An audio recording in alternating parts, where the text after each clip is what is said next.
core for enlightenment ecosystem, making you all manifest the state, space, powers, being, superconsciousness and Kailas of Paramashiva, and making all of us manifest Paramashiva. In a world ravaged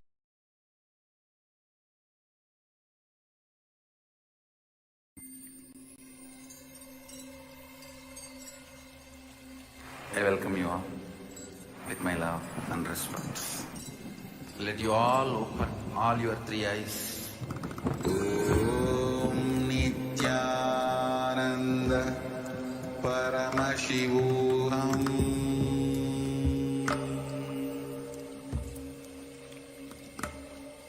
Om Nithyananda Paramashivam.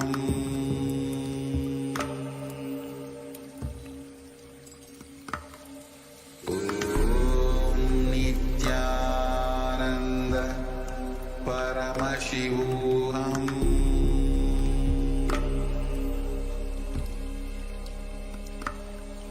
Om Nithyananda Paramashivam. Om Nithyananda Paramashivam.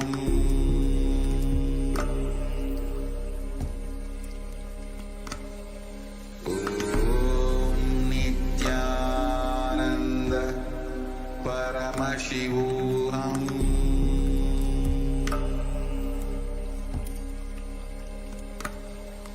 Om Nithyananda Paramashivam.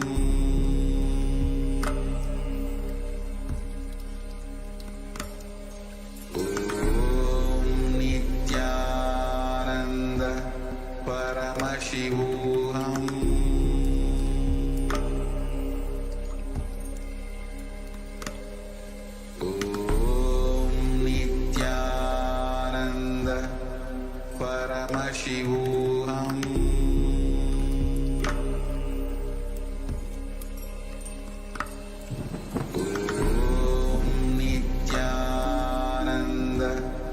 Paramashivam.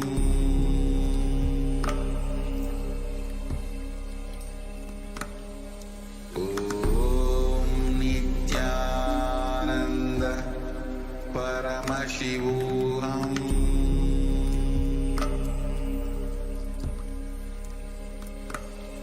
Om Nithyananda Paramashivam.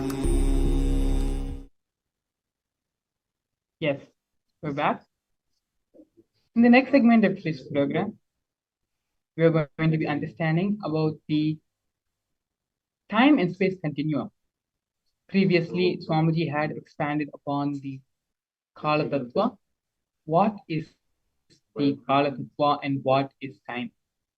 Now, the Supreme Founder of Hinduism, Swamiji, is going to be expanding on the topic of time and space continuum. Like previously, it has all come back to the space of listening, come back to a space of deep restful awareness, move from the space of hearing to listening, so that all the truths being delivered by the Supreme Founder of Hinduism can be imbibed into our being, can become a part of our very cognition. And that can happen only in the space of listening. So please sit straight, your head, neck, and spine in a straight line. Close your eyes. And remember Swamiji in your third eye. Visualize Swamiji sitting there in your third eye as Paramashiva with the 25 heads and 50 hands. In this deep, restful space of awareness, let us now enter into the satsang.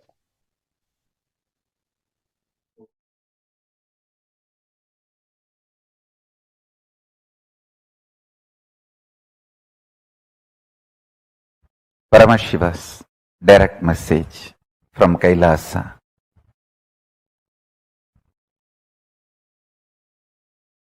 The dimension of Chidabhasa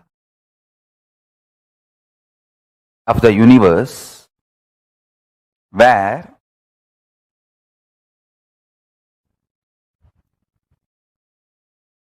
the activism of Chit and absolute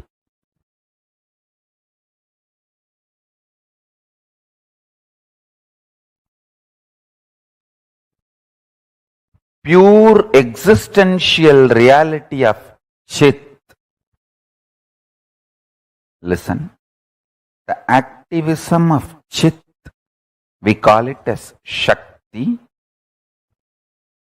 Its pure existence of Chit is called Paramapurusha.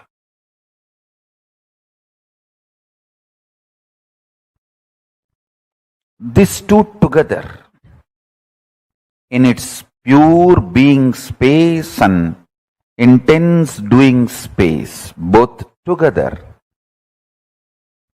is the dimension of Chidabhasa.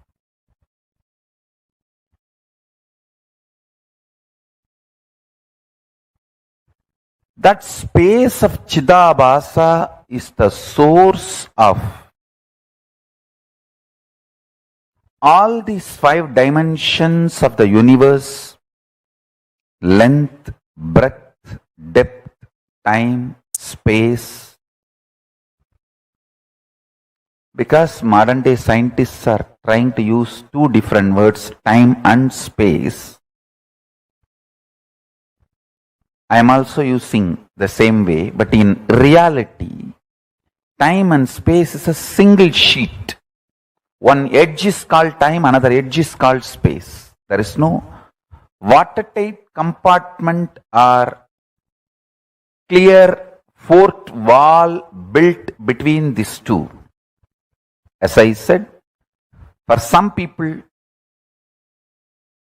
that same 100-meter cloth, 70-meter will be time, 30 will be space. For some, the 30-meter will be time and 70-meter will be space. That the time, space, both are same sheet. Imagine. I can even use the word sheath. Avarana. SH. Sheath is also apt word. Understand?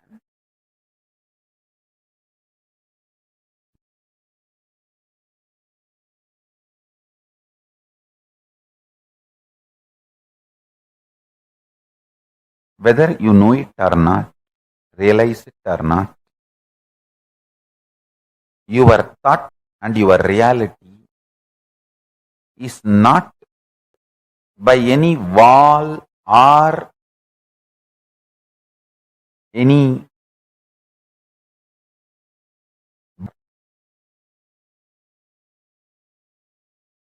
what you again and again persistently put in your space starts manifesting in your time. What you again and again and again practice in your time starts manifesting in your space. As I said, this time and space does not have a clear-cut border.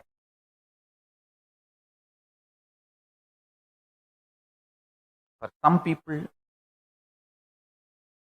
in this time-space continuum, in the time-space dimension, if it's 100-meter, consider it as a 100-meter long cloth. For some people, 70-meter is time and 30-meter is space. For some people, 30-meter is time, 70-meter is space. For some people, even only 2-meter is time and 98-meter is space. For some people, 98-meter is time and 2-meter is space.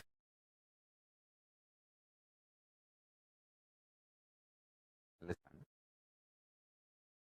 When the length dimension starts manifesting its possibilities in all its multiple level, it gives birth to breath dimension. When the length dimension and breadth dimension both starts manifesting all its possibilities in multiple level, it gives birth to depth dimension. When the length dimension, depth dimension, breadth dimension, all three starts giving birth to all the infinite dimensions of them in multiple levels, in all possibilities, spontaneously and simultaneously, they give birth to the dimension called time. When Paramashiva's direct message from Mahakailasa, listen.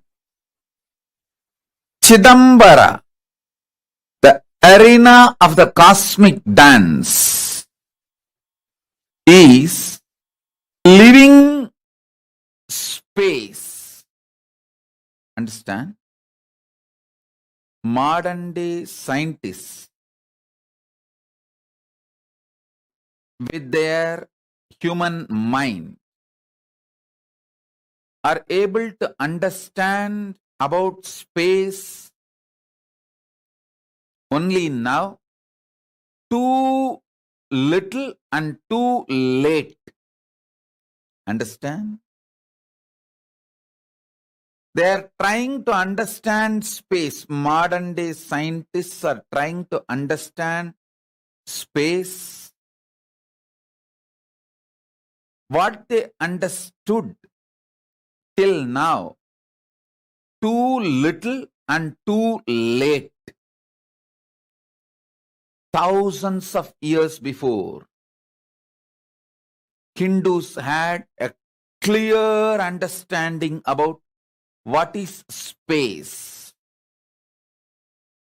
Space is living existence, living entity. I should say closer to consciousness. Space is very closer to consciousness. I'll give you some of the important, powerful cognitions about space. Just if you internalize this, you can use the space in your day-to-day life in a very practical way, simple and very practical way. Space is a living entity. It's not emptiness. It's not dead. Second, it is very close to consciousness. Third, the space you are carrying inside you, where the thoughts manifest, is directly connected to the space where this universe is established. Chidakasa, your conscious inner space, is directly connected to Mahakasa, where this universe is established.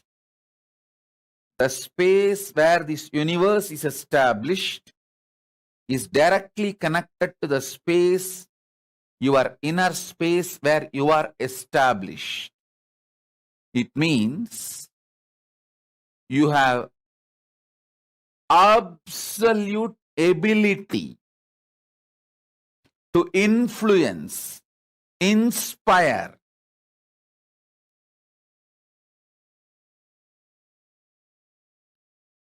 directly intervene with the outer space on which the world is established. Any mass has a power to influence the space. When you are able to influence space through which you can influence anything which is established in the space, and just by sheer power of thoughts,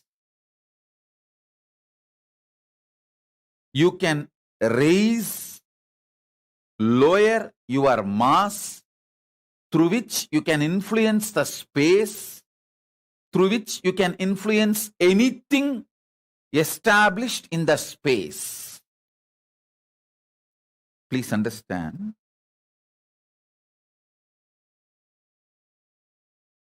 When you meditate on cognize something very heavy, higher than your brain can grasp,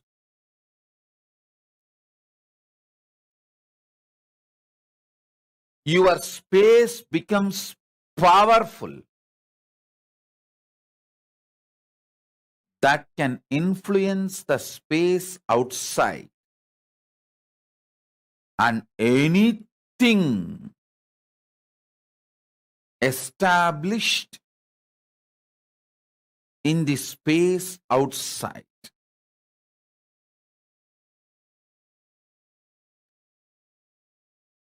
I'll repeat.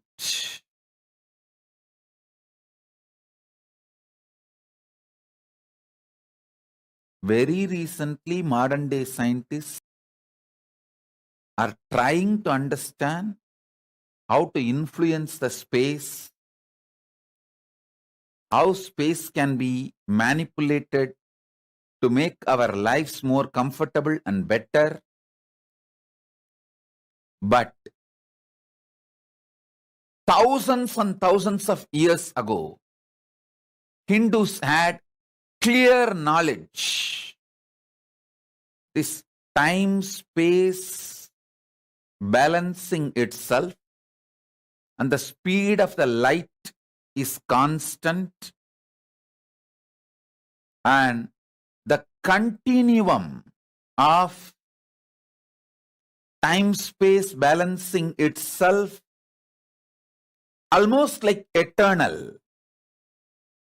All these are known to Hindus long before, thousands and thousands of years before. I'll add some more truths.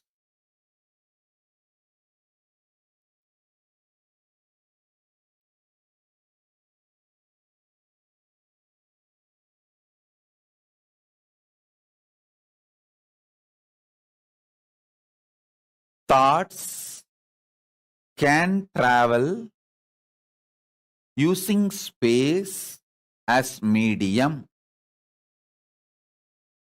Anything which has a mass can influence space, through that can influence anything established in the space.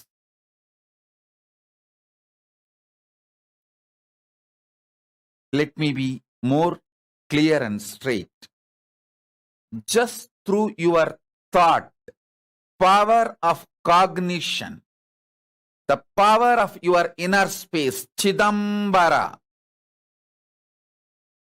you can influence anything established in the space, whether sun or the moon or the universe or the black hole or the Big Bang, anything established in the space can be influenced through the power of your inner space.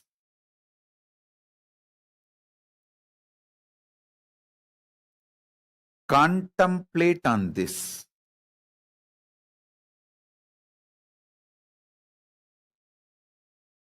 I have come down from Samadhi, brought these few important truths for all of you to chew. Internalize this. Let's understand this concept, Kevala. Whenever you relate with the past connections, when you work with the past relationships, the time pulls you into that space because of the time-space continuum. See, a being, it is alone, Kevala, is a base material, raw material, where extraordinary powers, experiences, and enlightenment itself can flower. But once your inner space experiences the past times,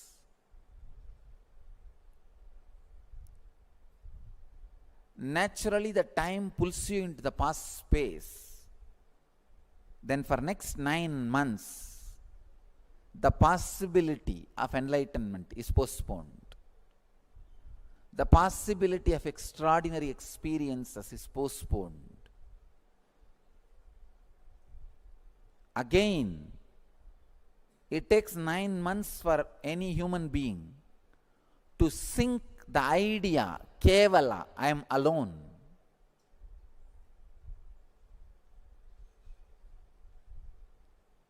The first lesson kids should be taught in our schools is they are orphans.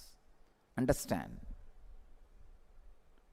First lesson a child should learn is there is nobody. He came alone. He is responsible for his head and body being together.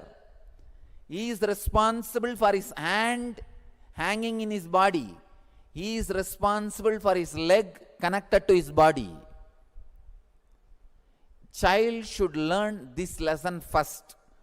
But normally it looks very cruel, brutal. Even the brahmacharini was shocked. She said, "What is this, Swamiji? It's too cold." I said, life is cold. Don't try to make it hot. Don't say it is cold. Use right word. It's cool.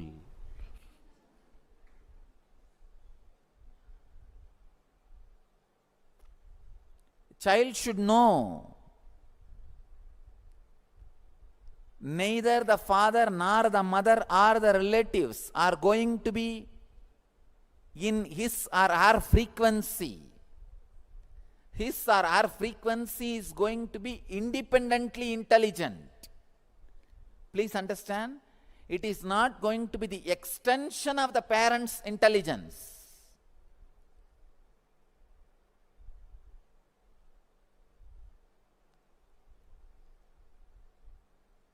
God creates, never recreates. You are going to be independently intelligent. Unfortunately, this time-space continuum keeps you constantly as the extension of the elder's intelligence. I have seen this kind of mental setup, this kind of people. They will never be productive. They will be such a lazy people, even in their personal life. I am seeing all over the world this kind of all kinds of specimens I am seeing. This kind of people, they will be such a lazy, such a unproductive people, nothing else except criticizing. They live in Kali Yuga. They live in Kali Yuga. That's the worst state to be in. If you understand, still Dharma is alive. Still Dharma is prevalent. Still, that is the way the cosmos is functioning. Cosmos has not changed the way because the time has passed. No. When you understand that, suddenly you will see your inner space will become Satya Yuga. You will start attracting friends, things, everything of the same energy, same consciousness, same Satya Yuga space. The third technique, understand, first technique is Shakti to change whatever you can. Second is Buddhi to accept whatever you can't. Third, it's important thing, Yukti. Yukti means clarity. Clarity. How much you change or accept, this whole thing is a one more dream. Understand? The ultimate step in Vedanta, or I can say ultimate truth in a simple words. Whether you accept or change, how much you accept or how much you change, the whole thing is a changing dream. There is no scale. The whole thing is changing dream. Now I am putting the whole thing in one word. You don't need to struggle at all. This is I can say, ultimate truth. What we call Zen or Advaita. The ultimate truth.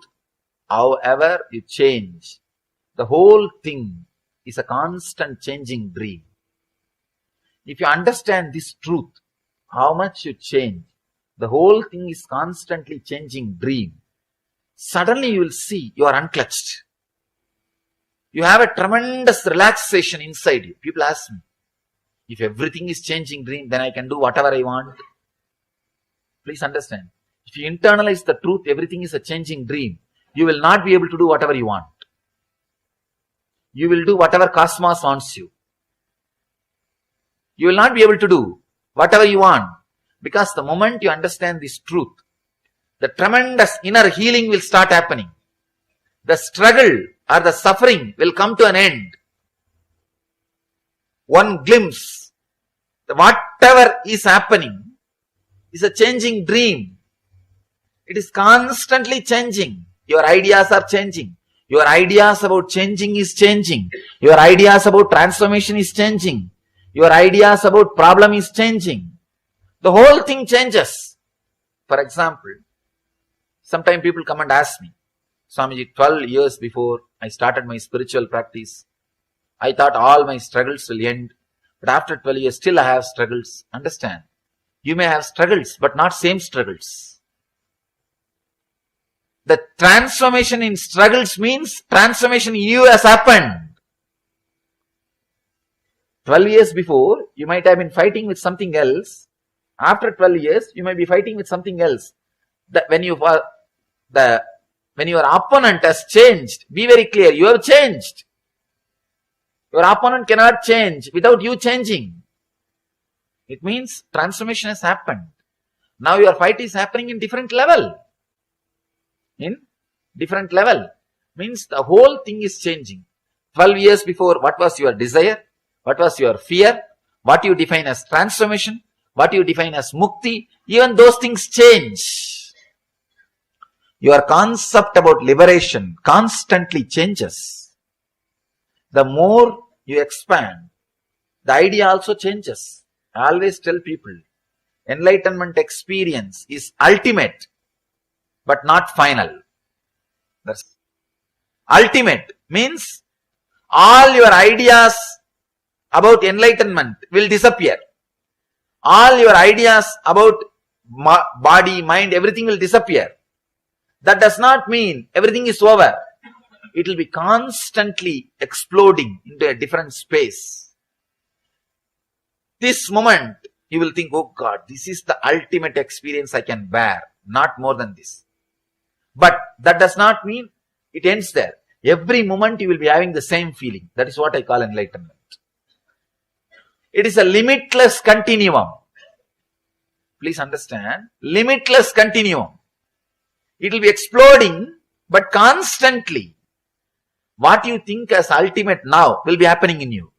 After a few minutes, what you think as ultimate now will be happening in you. What you think as ultimate in this moment will be happening. Limitless continuum. The continuously. The whole thing is changing. It means your idea about enlightenment, your idea about desire, your idea about greed, your idea about you, your idea about Jiva, Ishvara, Jagat. All the three will change. Constantly it will be changing. That is what I call enlightenment. Please understand. People think enlightenment is retirement. No. No, you have an idea. After enlightenment, I will do this. I will do that. People come and ask me, Swamiji, what should I plan to do after enlightenment? I tell them, that plan he will do. You can't do. As long as you are planning to do, you will never become enlightened. Enlightenment is the last decision you can make. After that, you can't make any decision. All decisions will be made by somebody else or something else. All decisions will be made by something else. Constantly we think we are an accident. Cosmos is torturing us. No. Cosmos is not sadist. God is not punishing you. People come and tell me, no, Swamiji, you don't know, God is punishing me. Please understand, God has not come to that level to punish you. And you are not raised to that level to be punished by God. You are also not that great to be punished by God. God has also not come down to that level to punish you. We go on abuse the Dharma. No, you don't know, it is Kali Yuga. Dharma will not be prevalent. This history says, that Purana says, that Bhagavata says, that Sutra says, it is Kali Yuga. Life will be like this only. No. Be very clear. There is no such thing as Kali Yuga. There is no such thing as Kali Yuga. I am responsible for what I am talking. I know the meaning of the words I am uttering. There is no such thing as Kali Yuga. It is our impatience to look into the truth. Is what we call or we claim, we come to the conclusion that it is Kali Yuga. Look little deep into the truth. You will see Dharma is prevalent. It is Satya Yuga. When you are superficial, when you don't look into the things, world is Kali Yuga. You are in Kali Yuga. You will attract only that kind of people around you. You will attract that kind of friends around you. You will attract that kind of relationships around you. You will attract that kind of situations around you. You will be living in Kali Yuga. Actually, in what conscious you are, you will attract only that kind of people around you. You will be in Kali Yuga. Little deep. If you have little patience to look into the reality, the truth, suddenly you will see the world is Satya Yuga. Still Krishna is playing. Still Rama is living. Still all the great masters are alive. It is Satya Yuga. Still Dharma is running. People ask me, what do you mean by this? So much of terrorism is going on, so much of poverty, so many war is going on. What do you mean by this? Still things are Satya Yuga. Understand, when Krishna was there was no war or what? When Rama was there was no poverty or what? No. Please understand. When Rama was there also, some part of the world, people were living in Kali Yuga. And even now, some people are living in Satya Yuga. So, Satya Yuga or Kali Yuga is not the chronological time. It is nowhere related to chronological time. It is individual's decision. If you want, now you can enter into Satya Yuga. If you decide, from today, I will have different consciousness, then naturally you will attract that kind of friends. You can see in your life. If you are continuously having self-pity, you will attract the relationship friends who will torture you. You will see. You will continuously attract people who will abuse you because you feel very comfortable with them. After 3 days, you forget that they abused you. You can again relate with them. You find out their cell phone number. You forget just 3 days before you have been abused. No. It's okay. But he is a good guy. In the heart, he is very good guy. I don't know what do they mean by this word. In the heart, he is very good. Even though he abused me, in the heart, he is very good. They have their own technical terms to justify what is going on. You attract abusive relationships, abusing people, everything around you, if you are in that mood, if you are in that consciousness. So please be very clear. The moment you start clearly understanding, the whole world is going as per Dharma. It is Satya Yuga. Suddenly, you will attract the people who are living in Satya Yuga. You will create that kind of friendship around you. You will create that kind of circle around you. Suddenly you see you are in Satya Yuga. To enter into Satya Yuga, all you need to do is, you don't need to create Satya Yuga. Just tune yourself to Satya Yuga, that's all. The 6 feet, whatever is inside your skin, make that as Satya Yuga. Suddenly you will see whatever is outside your skin also will become Satya Yuga. Nothing else need to be done. You don't need to make the whole world, you don't need to create stages in every city and go and talk about Satya Yuga. Let the whole world become should become Satya Yuga, then only then I will enter into Satya Yuga. No. No. Just change your inner space into Satya Yuga. Suddenly you will see, you will attract that kind of friends. Suddenly that kind of books will reach you. That kind of DVDs will reach you. That kind of websites will reach you. That kind of newspaper will reach you. That kind of things will reach you. All other things will become, you will lose interest. Suddenly you will lose interest in all other things. In my whole life, I never went to cinema theater even once. People ask me, I studied in college. I studied diploma. People ask me, even in college, how did you manage, Swamiji? I said, somehow, I never felt that was part of my life. I am not an old person who lived 60 years ago, long before. I am just 31. This generation. But that was never part of my life. People ask me, it is impossible. Without being influenced by cinema and TV, how can somebody be alive? I said, somehow, this is the way I am. They say, no, you are extraordinary, you are enlightened. Please understand, when you decorate the deity on your own, your intensity's ability to be continuity. Intensity is excitement in your inner space. Continuity is ability to keep that excitement as visualization till it becomes a reality. Please understand, these are some of the ultimate cosmic principles.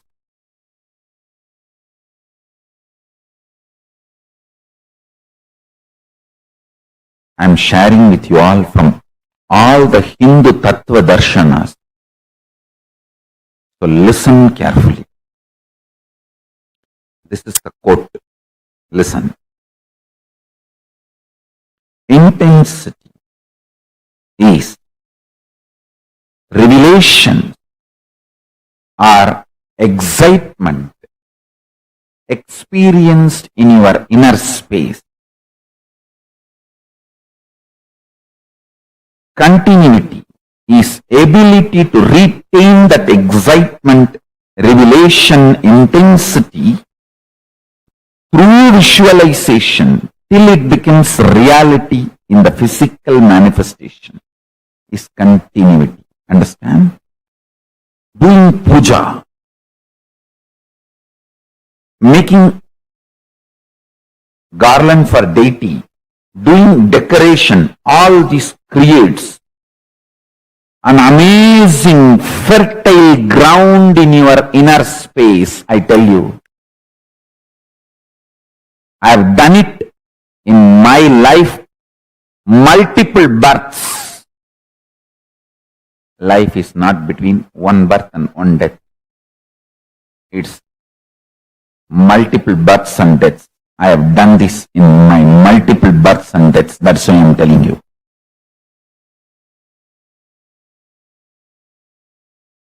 Intense excitement,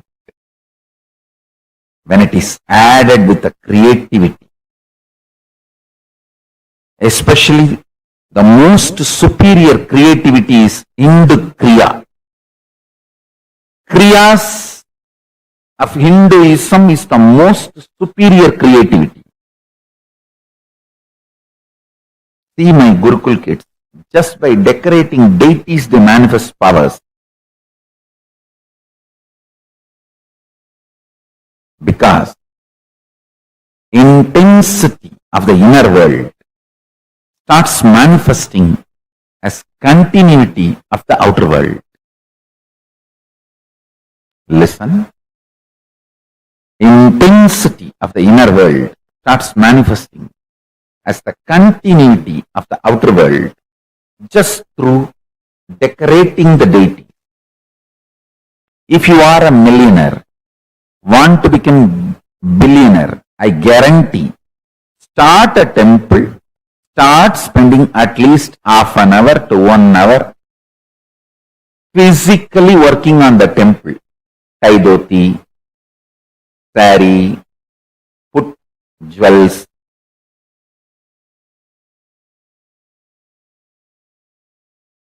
Enjoy the creativity. Please understand, one of the greatest poverty the modern day man is facing is inability to retain a visualization continuously even for few minutes. Extreme mental breakdown. Don't try to tell me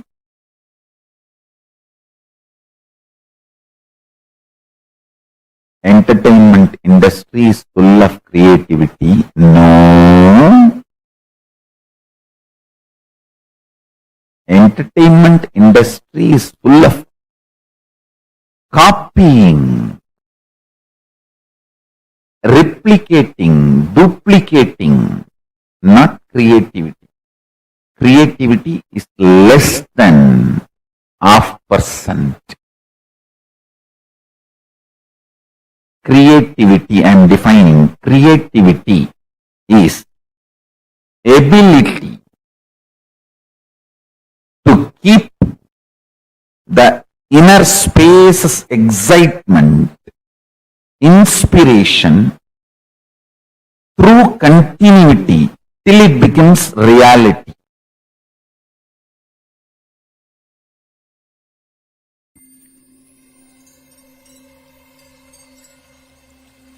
I welcome you all with my love and respect.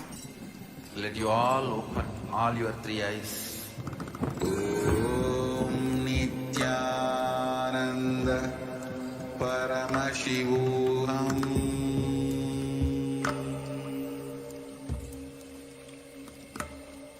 Om Nithyananda Paramashivam.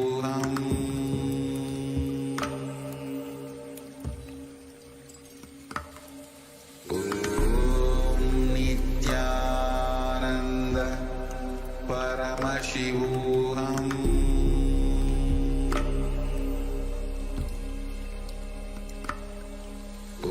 Om Nithyananda Paramashivam. Paramashivam. Om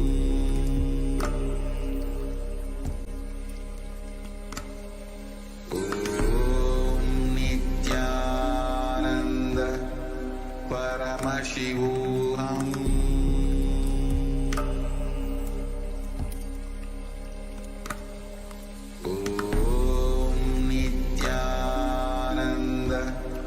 Paramashivam. Om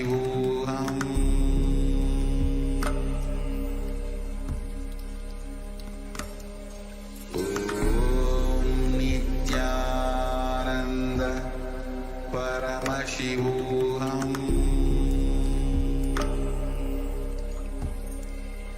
Paramashivam. Om Nithyananda Paramashivam.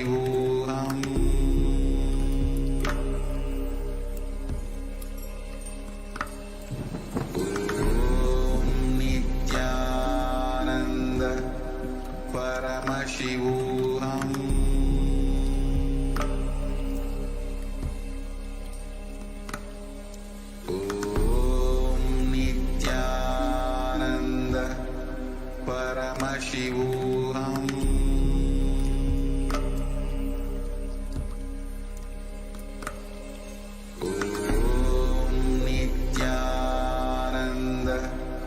Paramashivam.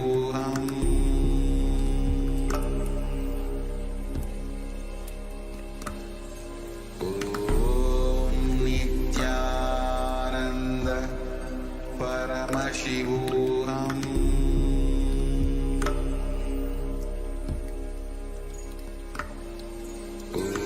Om Nithyananda Paramashivam.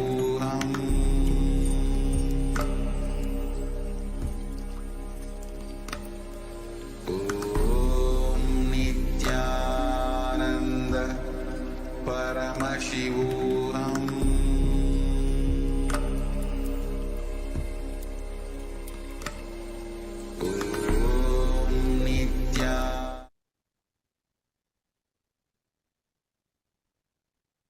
Hello everyone, we're back beautifully in this the Supreme Pontiff of Hinduism, explained about the time-space continuum and more on how the video we saw, the first video we saw about Kala Tattva, the Supreme Pontiff of Hinduism expands on the concept of time.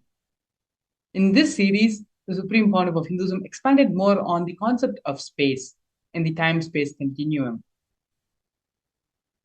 The Supreme Pontiff of Hinduism, Swamiji, expanded that while the Puranas, the Sutras, and there are so many scriptural references which claim that we are in Kali Yuga right now, it is we who decide what yuga, what time, what space we live in. It is our inner space.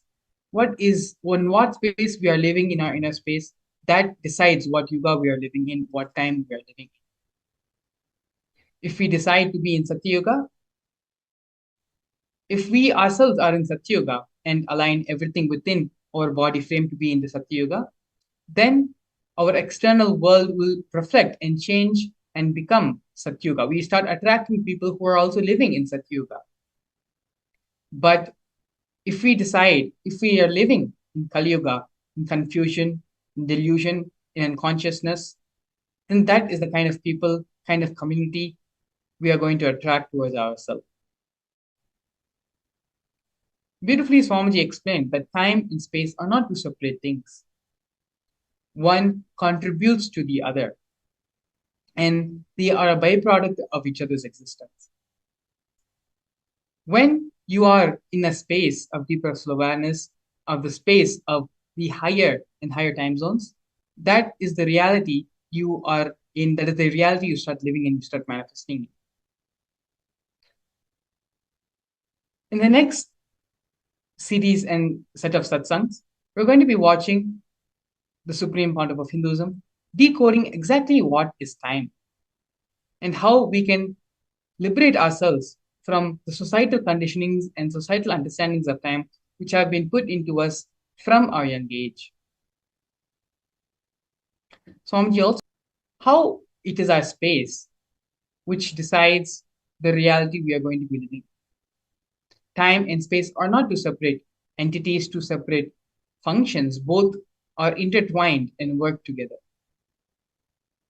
So now, let us enter into the next series, next segment of today's program, which is understanding and decoding.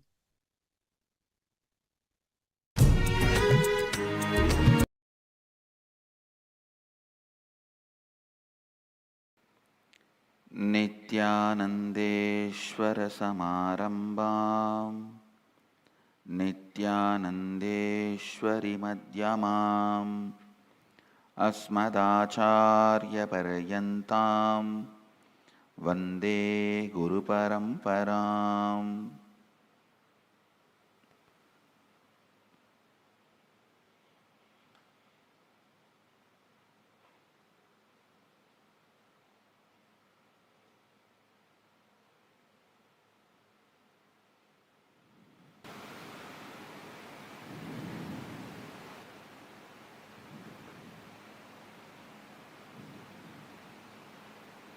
I welcome all of you with my love and respects.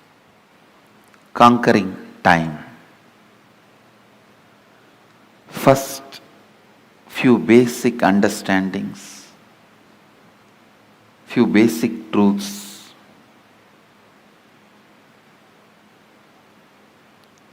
Please understand, every sacred secret, every sacred truth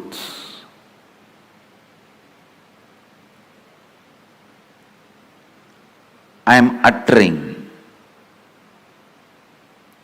every word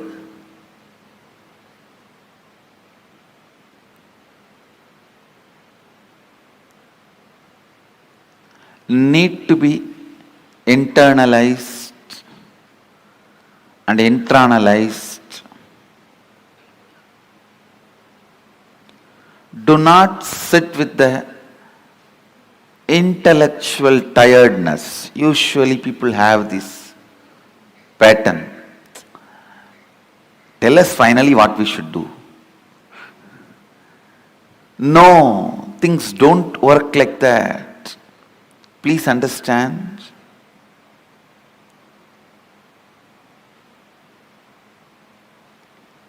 Every word I am uttering matters. I'll give you a small example from my own life.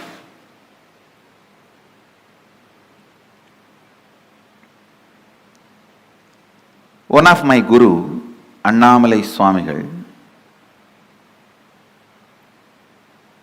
in course of conversation he told me that we are not the body, we are beyond pain and suffering.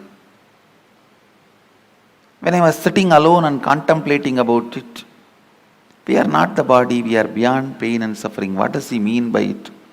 I actually experimented. I took a knife and cut my thigh to see whether we have pain or not. Of course, I had pain and I was taken to hospital and stitches were done and all that has happened. But I could not think what my guru uttered is lie.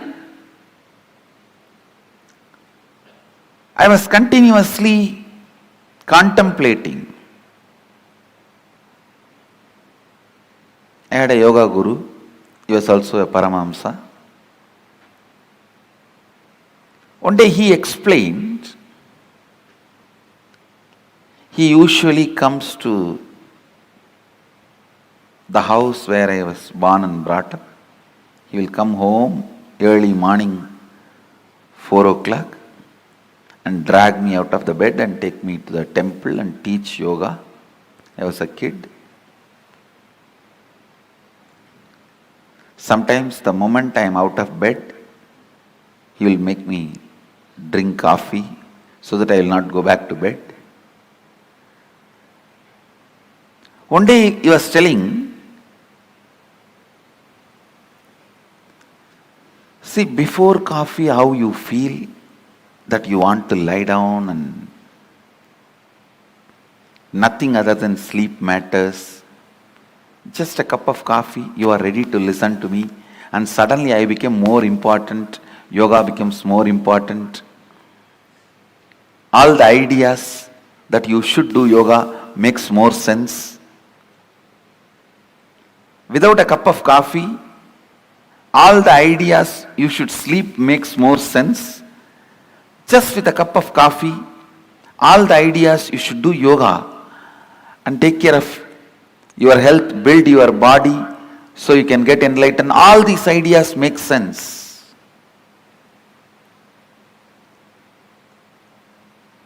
He made a very important statement which I want to translate in English for all of you.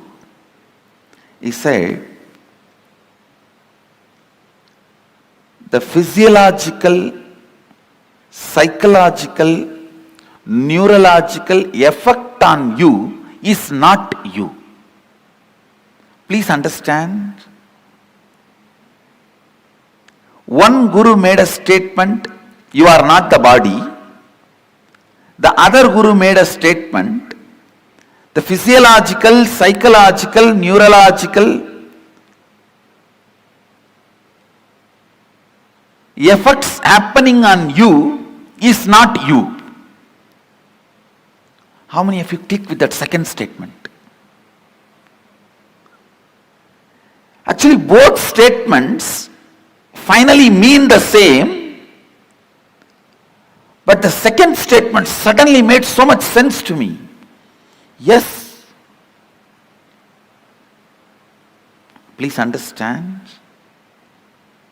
Because I could see my seeking is not just equivalent to a cup of coffee, but a cup of coffee can make such big impact. It can just drive away the sleep, make the whole yoga happen in me, with enthusiasm, excitement. So when I was analyzing, cup of coffee cannot be equivalent to my seeking.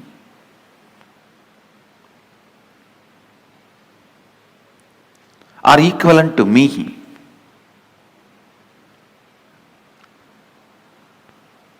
Understand?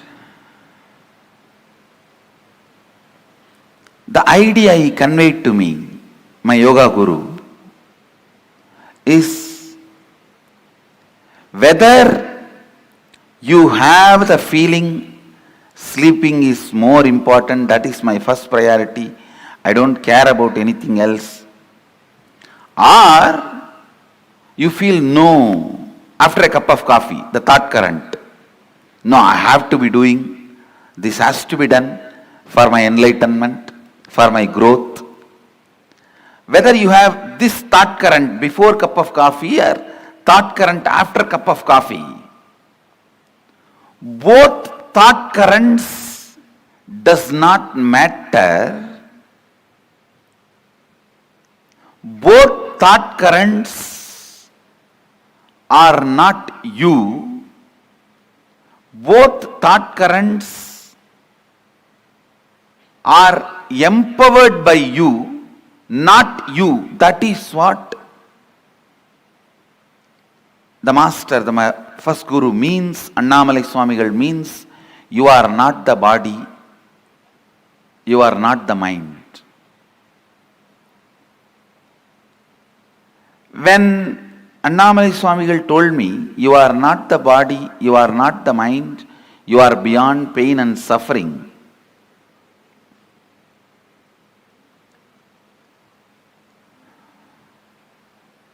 the statement did not make sense for me.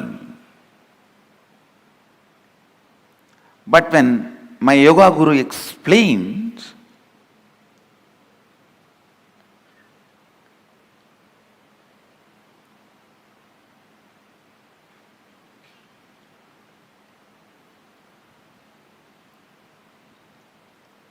physiological, psychological happenings are not you, it really made sense. Understand? Throughout this program, every statement I make is going to directly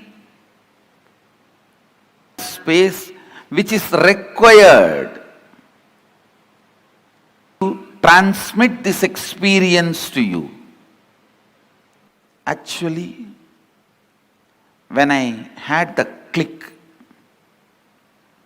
oh, psychological, physiological, neurological effects happening on me is not me, I tell you. From the next day, I didn't need coffee to wake me up. The understanding, physiological, psychological effects happening on me is not me, liberated me.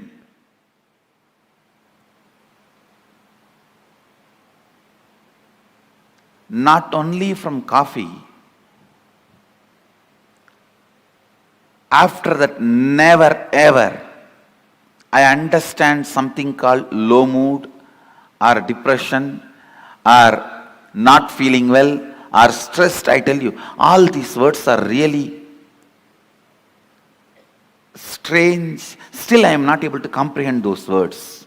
When people come and tell me, I really feel bad for them, but I feel, oh God, I'm not able to grasp what they mean by this word. All those words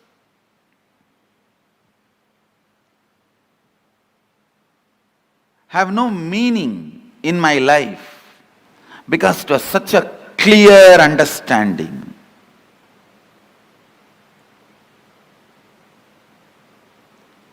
Now sit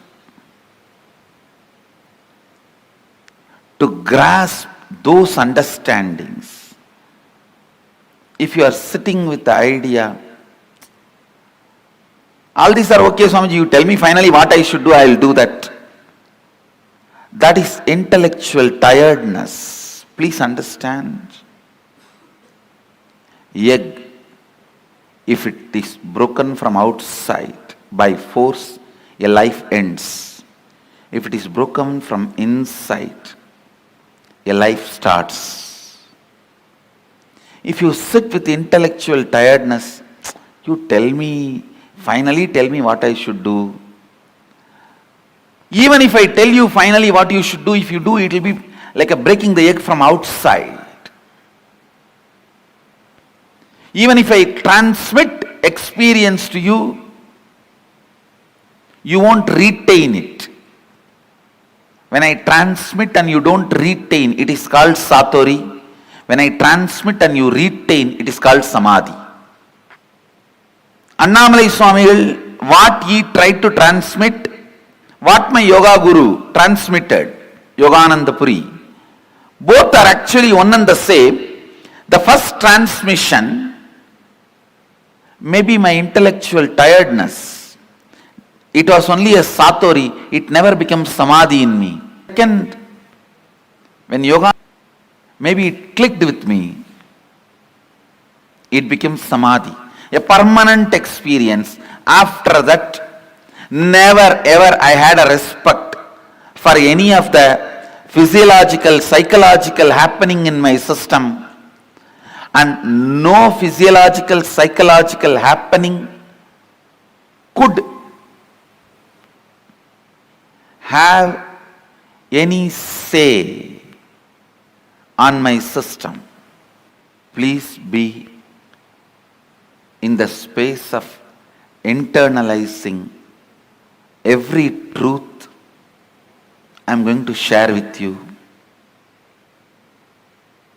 So, it becomes Samadhi in you. The permanent transformation in you. It becomes eternal understanding in you.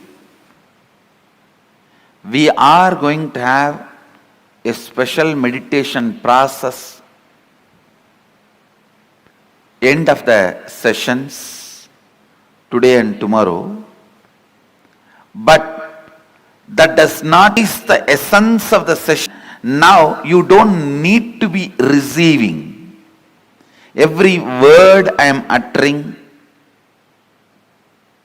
is a process. Please understand, because the subject is so subtle.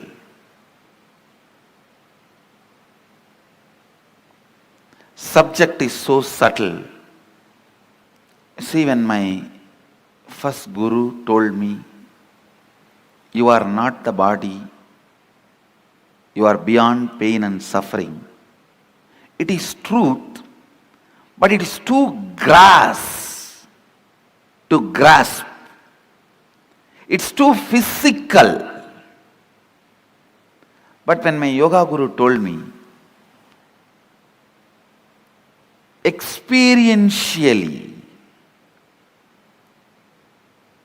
which he was able to convey into my listening,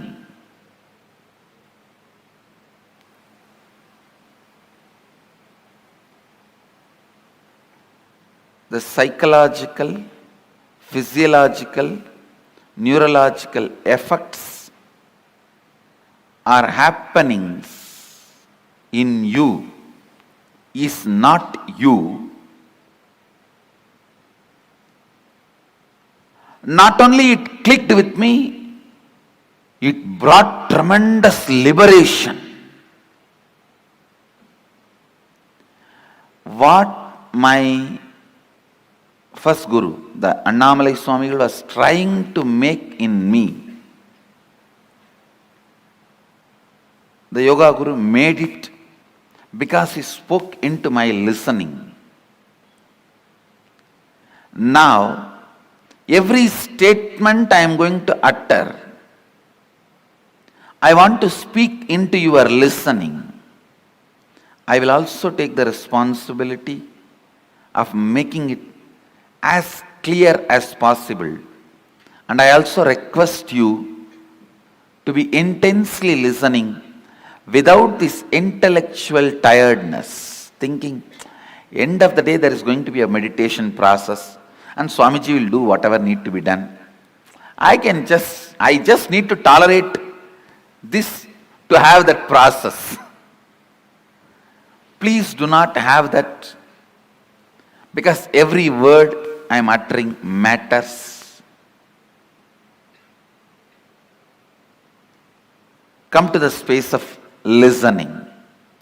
The first statement I am making, please listen. The first statement I am making, time is a matter. Second statement, it is not absolute as you think. Please understand.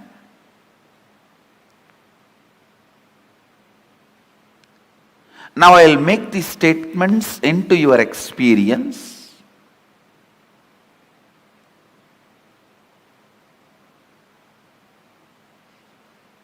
These two are the Mahavagyas now.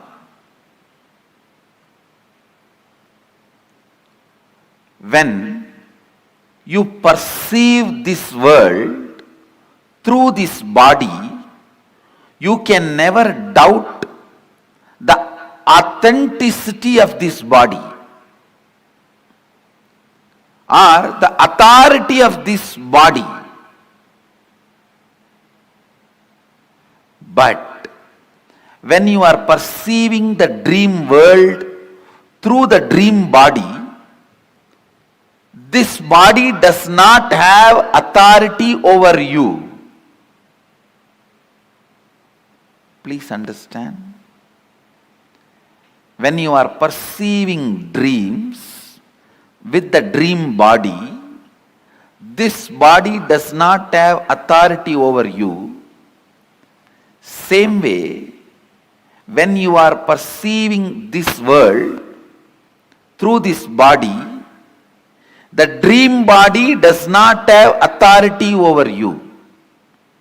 When you understand there is a body which has authority over you at some time, does not have authority over you in some other time, you can understand this body also has authority over you sometime, does not have a right over you in some other time. Listen. As long as you perceive this world through this body, you think this has authority over you. You can't understand a space without this body.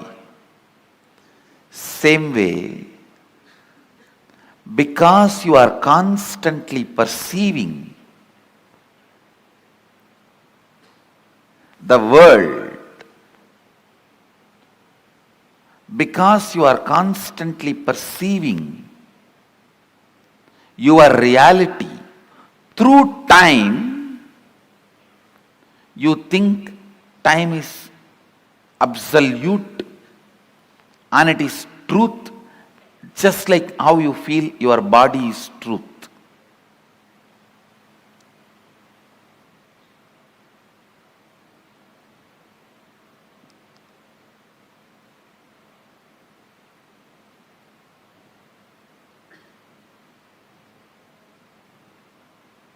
Listen.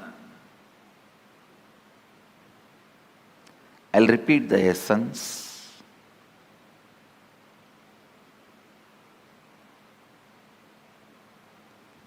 When you see, perceive this world through this body,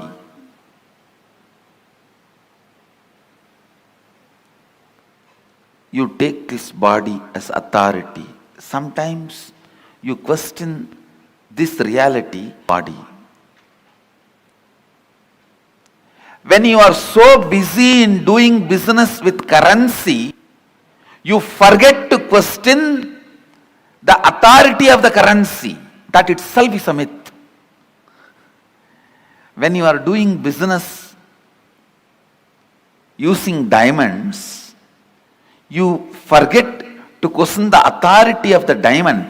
You are so busy in giving 100, taking 50, giving 200, taking 400.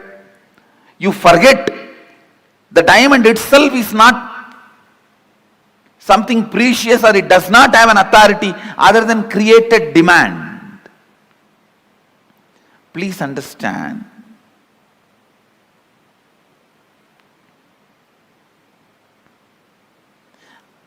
I am not questioning, I am not saying don't do business. All I am trying to tell you is understand the stupidity, you can play with it beautifully.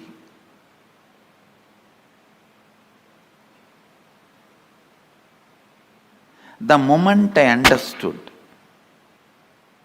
it clicked with my system that physiological, psychological effects on me is not me. So much liberation, such liberation.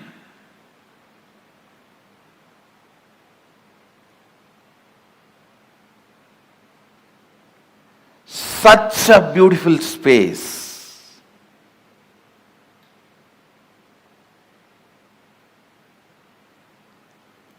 It was such an absolute ecstasy.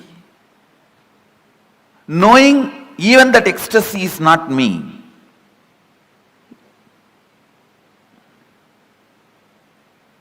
When you know even the joy happening in you is not you, the joy stays with you permanently.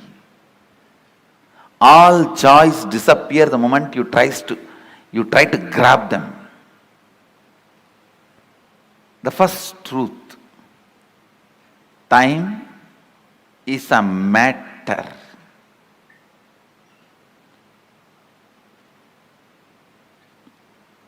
And it does not matter. Time is a matter and it does not matter.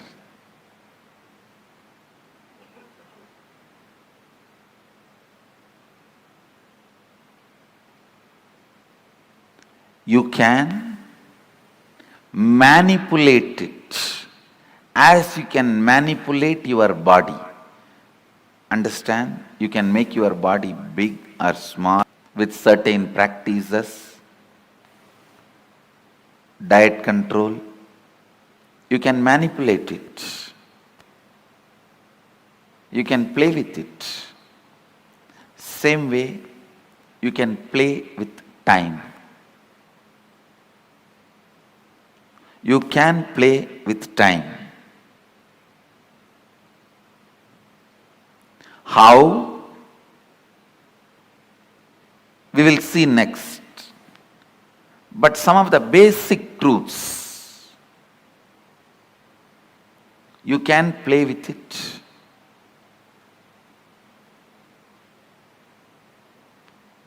I'll try to share with you all a conversation I had with Arunagiri Yogeshwara. It's too personal and intimate, but I think I have to share so that you will understand the concept of time as Mahadeva explains in Agamas.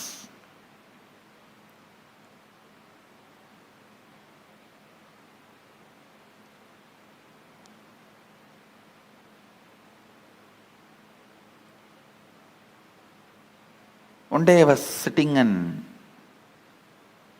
talking to him. I was just so much in love, awed by his presence.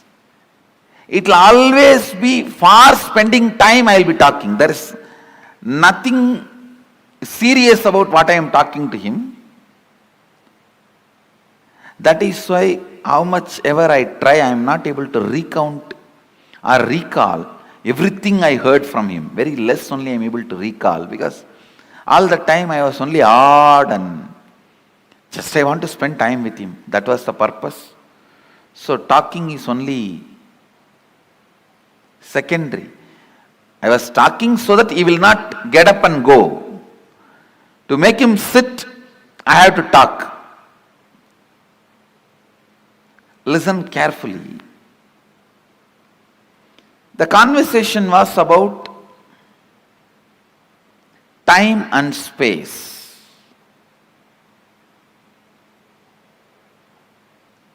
He was trying to explain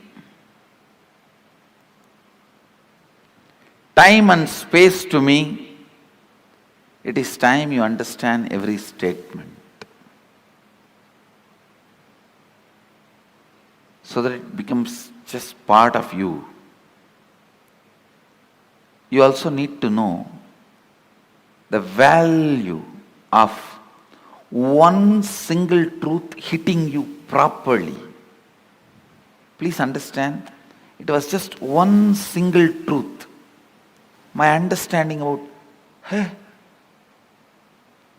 just a cup of coffee,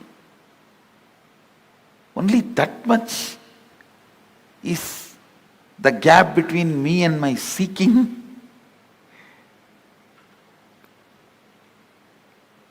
It was such revelation. The laziness and powerlessness and the powerfulness I felt after a cup of coffee. I understood very clearly, both are not me. I am something beyond this too. Just that one understanding liberated me forever from all the physiological and psychological ups and downs. Never ever I had any respect for the physiological, psychological ups and downs in my system. And you don't know what great liberation it can be. So please understand. Now, even understandings can liberate you from many patterns you are having, and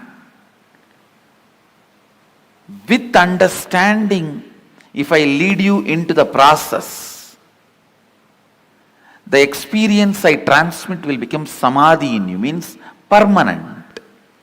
Without you understanding or without you developing the right context, also I can put you in experience. That will be by force, it will only be Satori, you won't be able to retain that. So allow every statement to work on you, because even I am feeling, I am explaining something very subtle. It's almost like I am not playing with Saraswati, I am playing with Saraswati's Veena.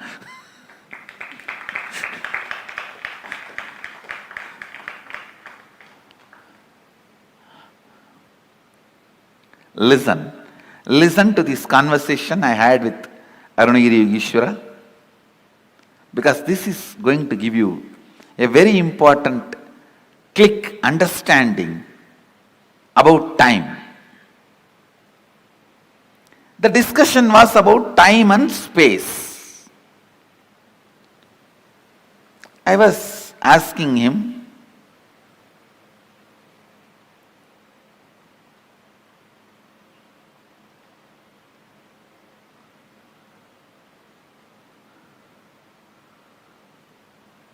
some questions about Kala Bhairava. That is the way the conversation started, and he was trying to explain the time and the effect of time on our system and our understanding. Naturally, I could not grasp everything immediately. So the conversation boiled down to, he was trying to explain to me, time is just your mental experience, mental perception. It can be imploded or exploded. Listen, it can be imploded or exploded as you want. So naturally it was too much for me. Then he touched something in my very personal life and explained. Of course, it is a very intimate conversation, but I'll share it with you all because it will do good to all of you. I had the problem of bedwetting as a child. So, when I was talking to him, it was around maybe I was 11. At that time, I used to have that problem of bedwetting. He just picked up my hand with a lot of care. He was trying to guide me, asking, when you have a bedwetting, what goes on in your dream state and deep sleep state? I slowly described, I contemplated and described. I used to feel first my bladder is full. Then I'll feel in the dream that I am in a restroom and I should relieve myself. And then in next few minutes, I'll only feel my bed is wet. I explained the step by step. He said, exactly, this is time. Please listen. It was such powerful click for me. I'll tell you exactly what he said. He said, how the moment your bladder is full, your brain can create the restroom which is not there and give you the comfortable feeling you are protected, safe, you are in a proper place, please relieve yourself. Only after that signal goes to the body, the internal organs decide to relieve and relieves itself.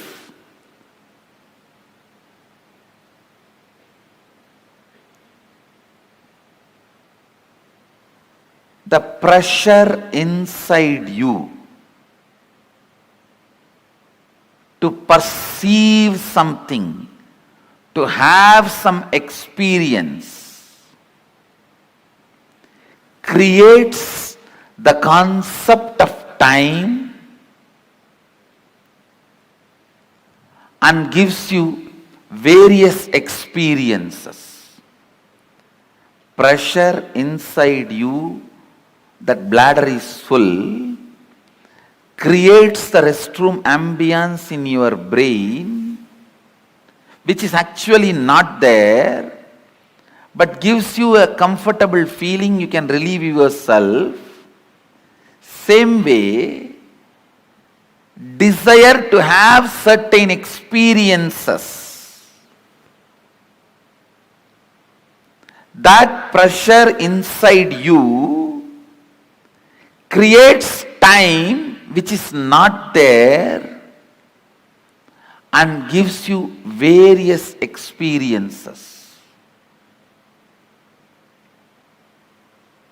I'll try to convey much deeper the same truth further. Now you understand this much. The whole idea of time is your will and decision. I can give you 100 examples. when you are sitting with somebody whom you like or doing something which you like, your passion. You don't know how the time passes. Time gives you a different experience about you, about life, about world. But when you are sitting with somebody whom you don't like, or when you are doing something about which you are forced, time gives you different experience about yourself, world and life. This one small example I have seen in my own life. Morning 5 o'clock, early morning 5 o'clock to night 11 o'clock, I'll be sitting with Arunagiri Yogeshwara. I don't know how the sun rises and sun sets, but at night, few hours when I need to be in the house, away from him, I'll move the clock 10 times, thinking that it is not moving, it has stopped.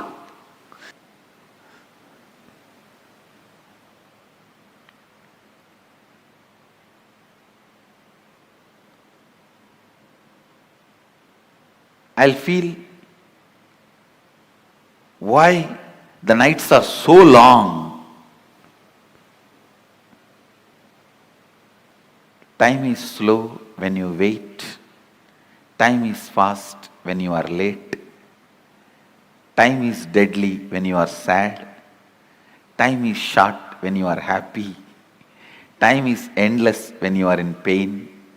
Time is long when you feel bored. Every time, time is determined by your feelings and psychological conditions, not by clocks. So learn to have nice time always.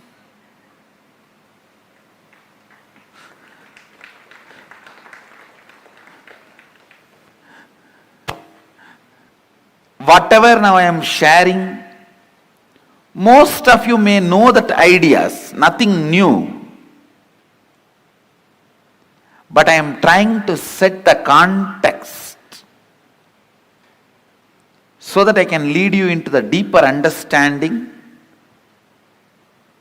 especially the experience to make these understandings permanent.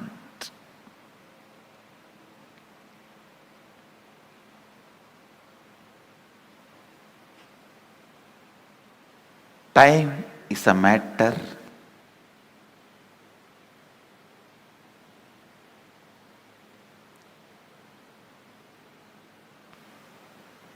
it does not matter.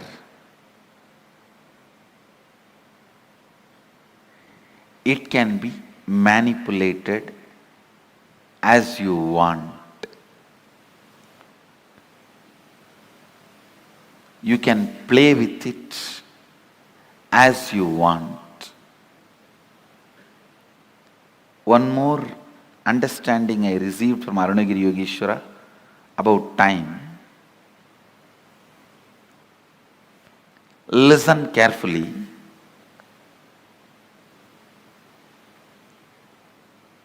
The whole life is just a vast canvas. Space is the canvas.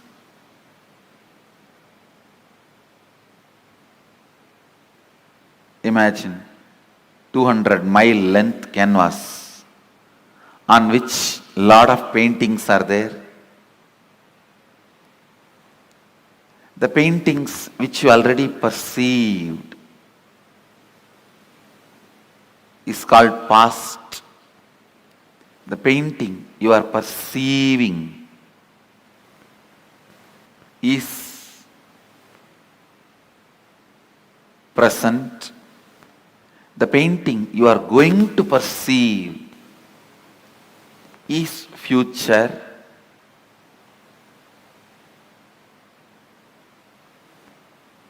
But the truth is All three exist.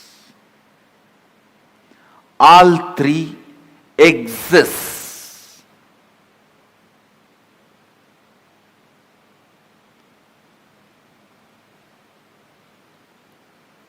Next statement I am making.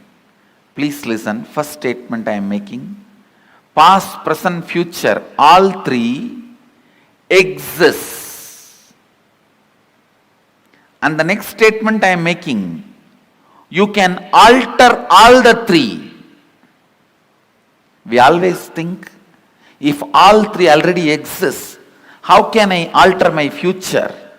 If it is already existing, how can I alter? Understand? The painting exists does not mean you can't add something to it.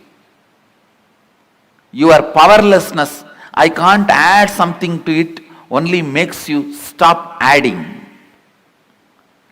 And very important statement I am making now. Not only you can alter the future, you can alter your past. How? We will make. You can alter your past.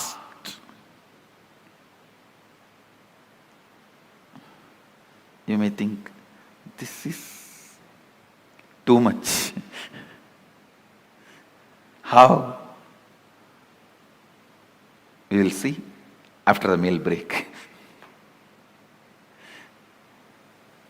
I'll give you clear experiential understanding about these 4-5 statements I made.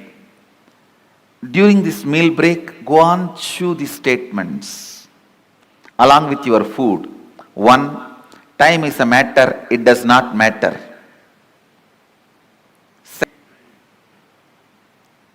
Your psychological ups and downs, physiological ups and downs are not you. Next, your past, present, future exists now. Next, it exists now does not mean you are bound by it. You can alter not only your future, even your past. Let's gather for next session. Thank you. Be blissful.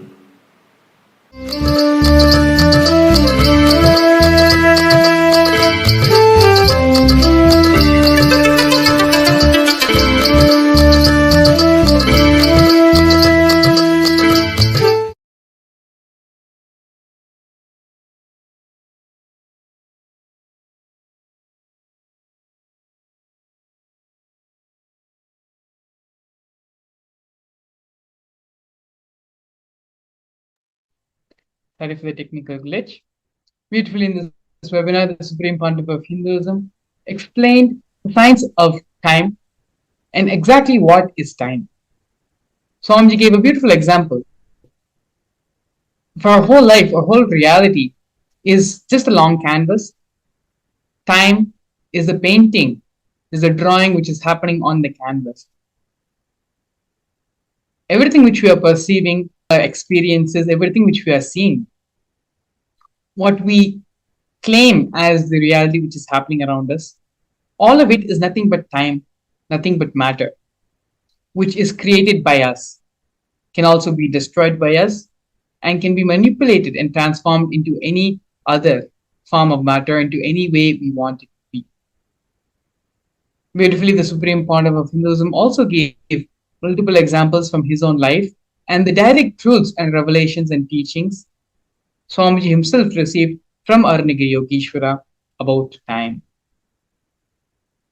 Time is a subjective reality. It does not exist as objective for everyone. When we are happy, time is short. When we are in sorrow and pain, time never seems to end.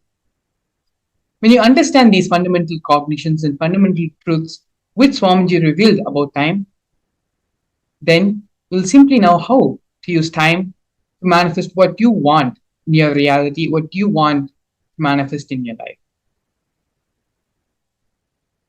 Attending the Paramashivam program will help you and bless you Swamiji will bless you with the power, the intelligence, and the knowledge and experience to make time as one of the toolkits to manifest whatever you want in your life.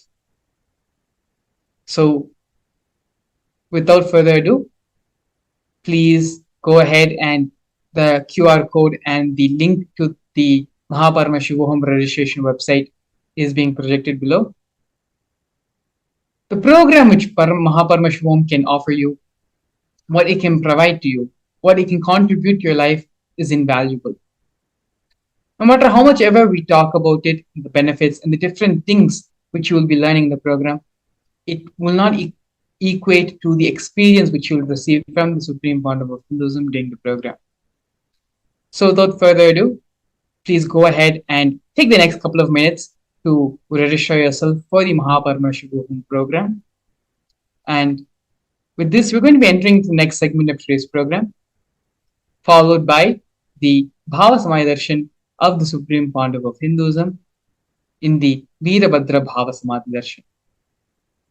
So with this, we are now going to go for a break and join later in the next session. Thank you, Nithyananda.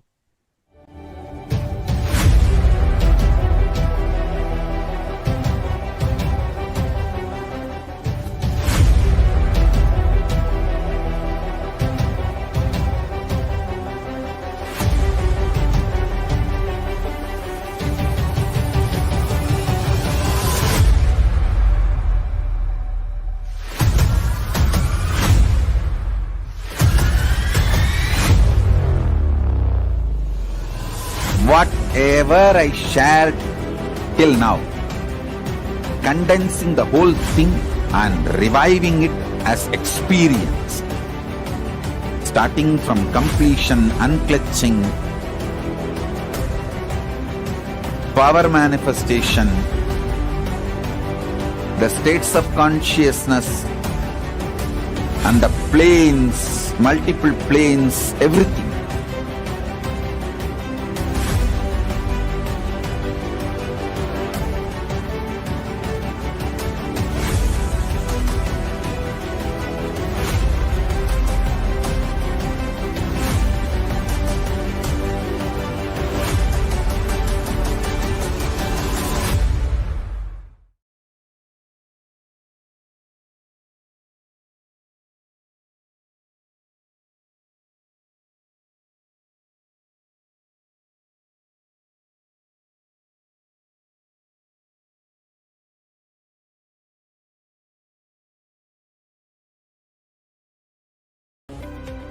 Anything presented to prove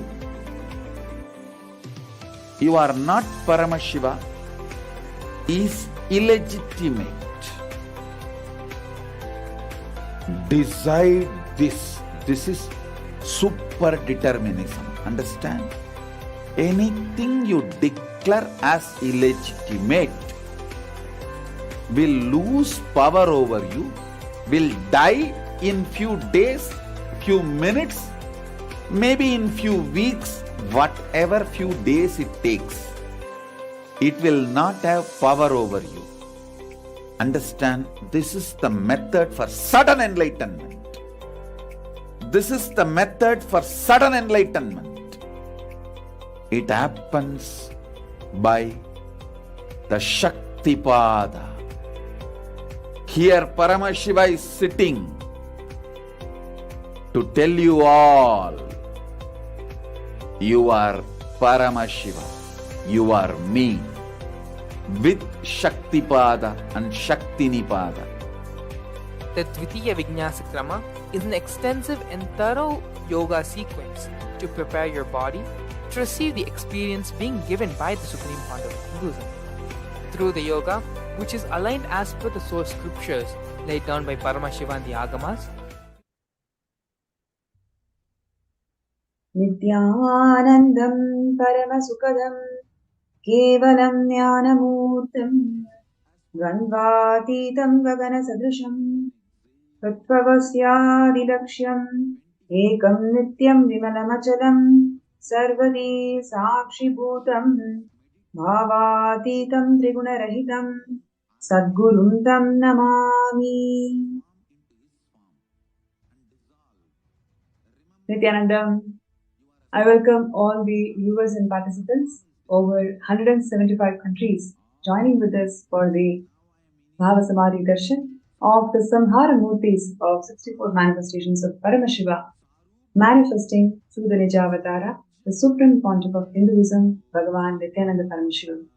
And we are going to be having yet another exciting segment today with amazing guest speakers who are here to share their life journey.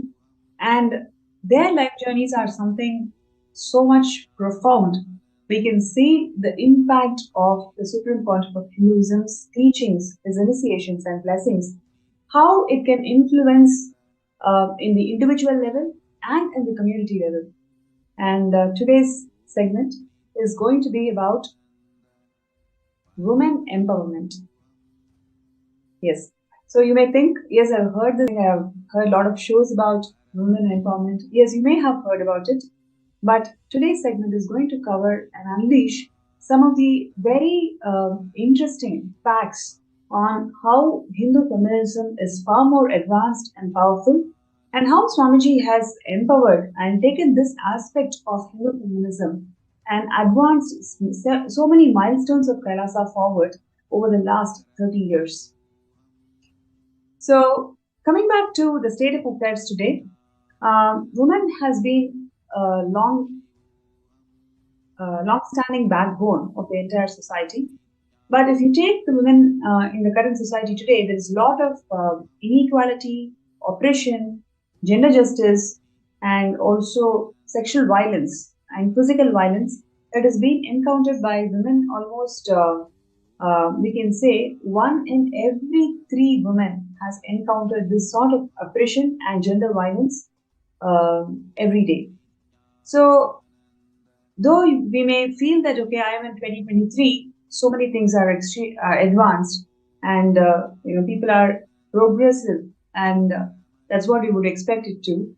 But yet, if you see the stark reality, 1 in every 3 women experience physical and sexual violence either in their home, in their families, or in their workplace, or how they are treated in the society. So this is the stark reality that we are in today, and what are the solutions that we have got in hand? So Hinduism is the most progressive religion, and Sanatana Hindu Dharma has solutions for every single world problem that we are facing today. And Kailasa, with an active global presence in more than 175 countries, is one of the largest knowledge source on Hinduism, where so much of knowledge repositories and so much of solutions that Hinduism has got to the world, Kailasa is able to retrieve and package it and present it in a user-friendly manner. So the issue that we're talking about today is about the gender violence and inequality and oppression that the women are facing today. Kailasa has time-tested solutions just by empowering women with the right understanding of feminism. Kailasa has given a huge breakthrough in this subject.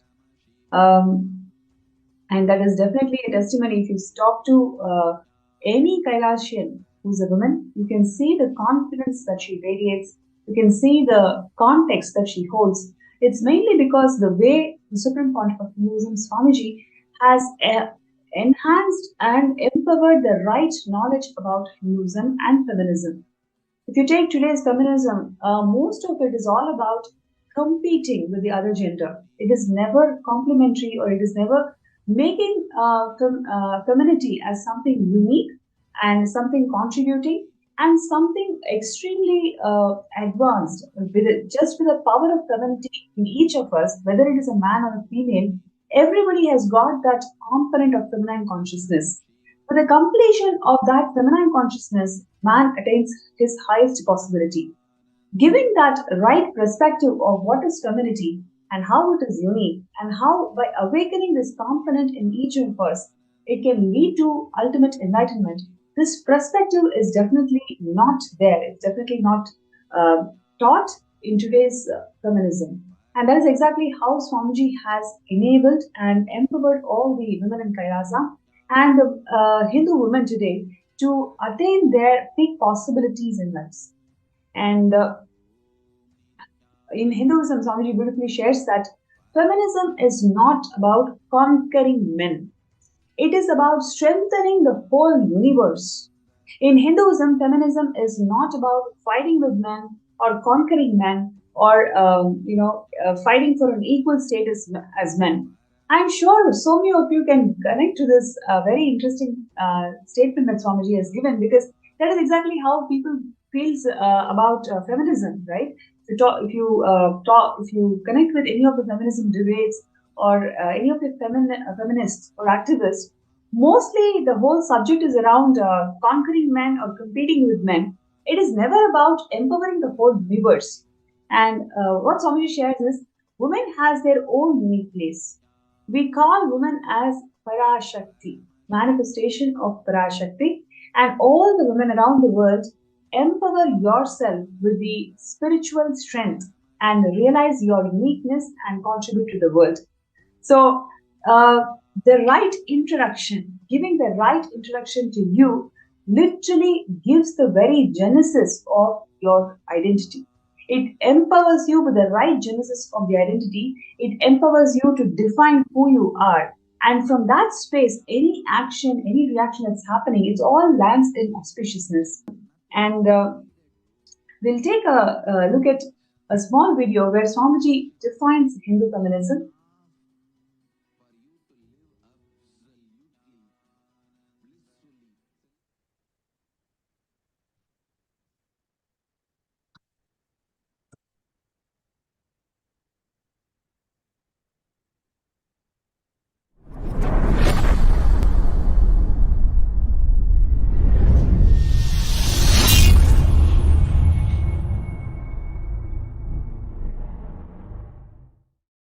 Today is also the International Women's Day. United Nations has given a theme for 2021 International Women's Day: Women in Leadership, Achieving an Equal Future in COVID-19 World. My message on this International Women's Day: understand, Hindu tradition empowers women. In Hinduism, feminism is not conquering men, it is strengthening the whole universe. In Hinduism, feminism is not all about fighting with men or conquering men or not even equivalent to men. Women have their own unique place. We call women as Shakti.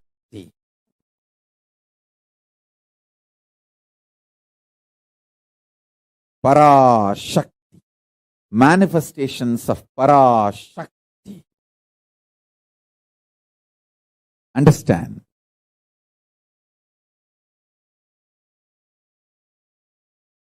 All the women all over the world, empower yourself with a spiritual strength. Realize your uniqueness and contribute to the world.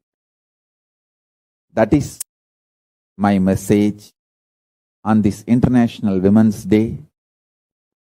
And my blessings and support for all of you to achieve everything best in this universe, including enlightenment.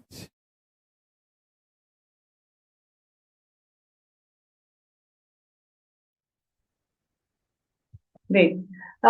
You can see the way Swamiji has defined Hindu feminism. I'm sure just hearing to those words, it is simply energizing us with life positivity, and it really feels that a world can literally live this truth and end all the crimes against women. Please imagine, one in every third woman is actually experiencing sexual violence. It is something so terrible. And today we have speakers across the globe and who are here to share their first-hand experience some of all of these crimes against women, but how she is able to evolve herself into leadership positions today, and how she's able to empower and enrich the society today. So we will be having Ma Priya Prema and Ma Susan Davidson from Slovenia, who will be joining us in this show today. And it's going to be an amazing journey that they are going to share with all of us. And there are so much to learn and so much to feel inspired on just understanding how Swamiji is enriching and empowering each and every being. And as Swamiji has always shared, the whole Kailasa is built not by numbers. It is built as simple hard work. Each and every being is empowered by Swamiji, one being at a time, one person at a time. That's exactly how Swamiji has built this Kailasa, and that is what you'll be realizing just hearing to these amazing testimonials and journey of how Swamiji transformed their lives. So now we have Ma Priya Prema from Slovenia, who's here to share her journey. So Ma Priya Prema, before you get into the details, would like to invite you for the show, and it's such a pleasure to have you in the show today. And we'd like to share about your past. I mean, before coming to Kailasa, what were you doing, and what were your ideas about feminism, or what were your ideas about how a woman should hold herself before you met Swamiji? Yes, Nithyananda, thank you for inviting me, Pranapriya. Thank you so much. And first, before I start, let me first bow down in gratitude to my beloved Guru, the Supreme Pontiff of Hinduism, His Divine Holiness, Nithyananda Paramashivam, for molding me into what I am today. So, my journey as a woman, I never experienced what does it mean to feel powerful. From the moment I was born on, I felt I have to compete for my father's love. That was my core incompletion. And I felt I'm not lovable, I'm not enough, I'm not good enough. So when I was 3 or 4 years old, I experienced sexual abuse. It was from our family friends at the time. And that was the experience that basically, as a female and as a child at that time. So even though I suppressed it, later on, of course, when I started completing, I realized how much I have suppressed it. Because when I remember the incident, I felt that it could not be true. To that level, I have suppressed it because I didn't want to accept that this was happening to me. And even though I suppressed it, from that point on, I had trouble identifying myself with my feminine side. Mm-hmm. So I felt that was my fault, right? I was supposed to prevent this from happening somehow. I didn't feel that was the fault of the abusers. I felt that was my own fault. I should prevent it. And basically the only thing that was keeping me as a feminine afloat, my feminine side afloat at that point, was art. I remember when I was 9, I wrote my first poetry book, and I started sculpting and painting. So that was my expression at that time, how I was able to still keep myself in this, my feminine side alive, even though it was shattered. But over time, when I started, going to the primary school, that challenged and abused. I experienced a lot of bullying at school. I realized at that point that I have to pretend to not be what I am. I have to be something else in order to cater to the needs of the society. I'm not accepted as I am. So, if I am emotional, when I expressed my emotions, I'm not accepted.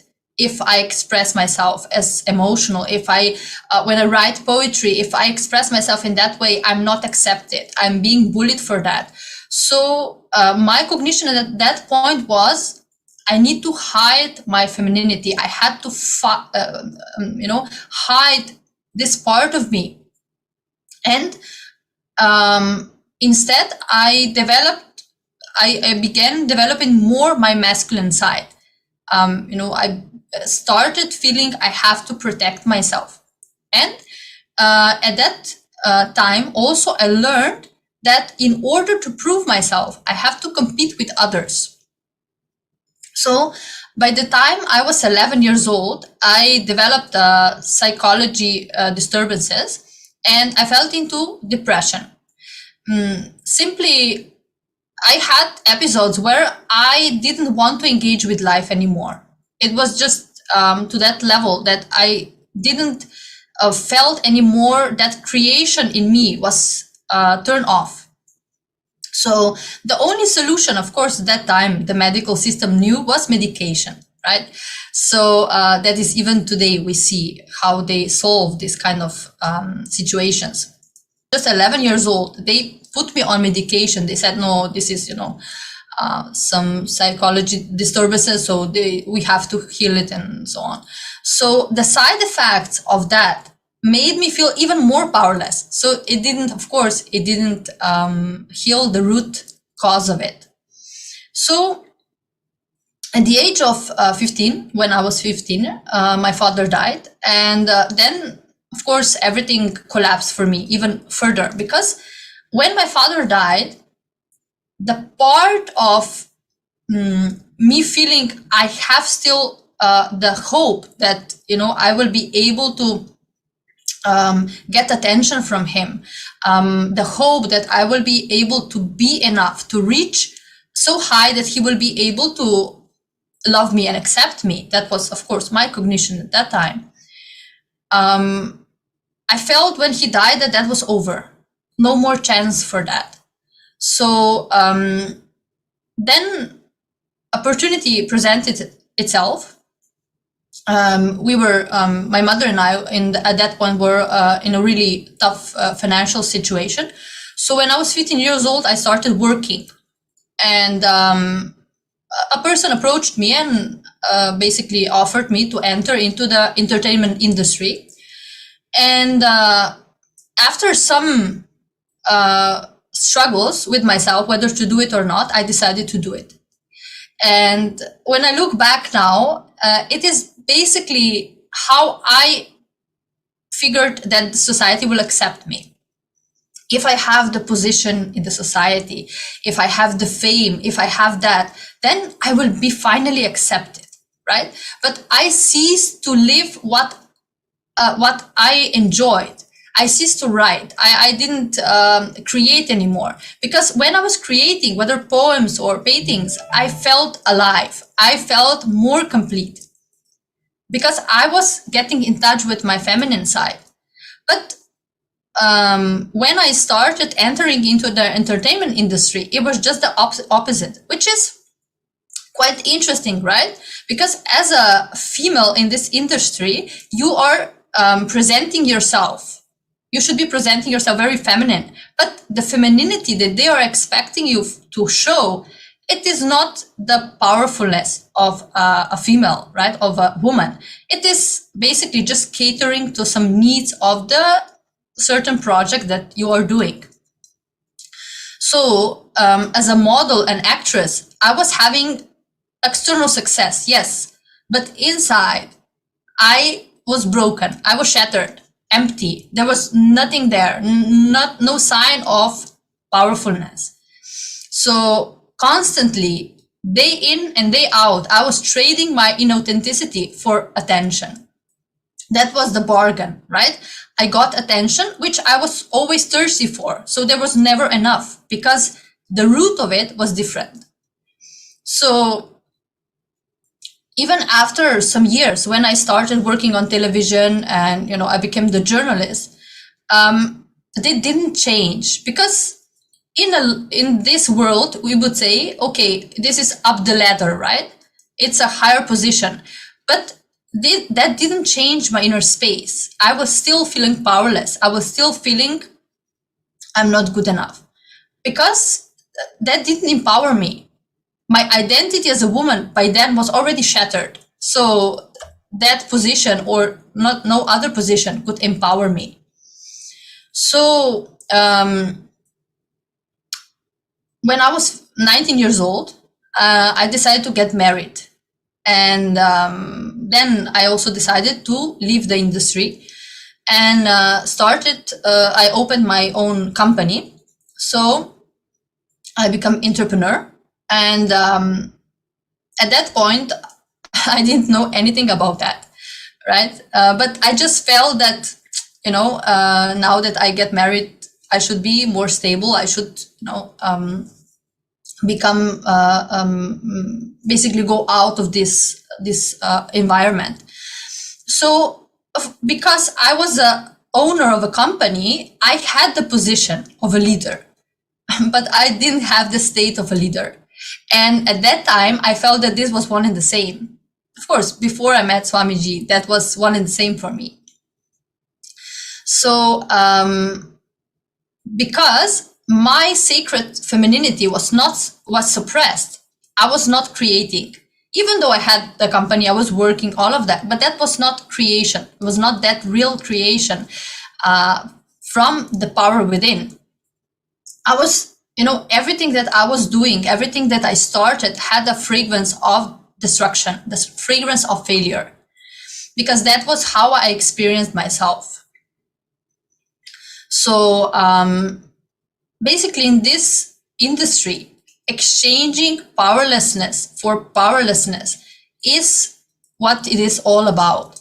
Because the woman on one side exchanges her powerfulness for the attention that she craves, and the man in turn exchanges his powerfulness for the position that he craves.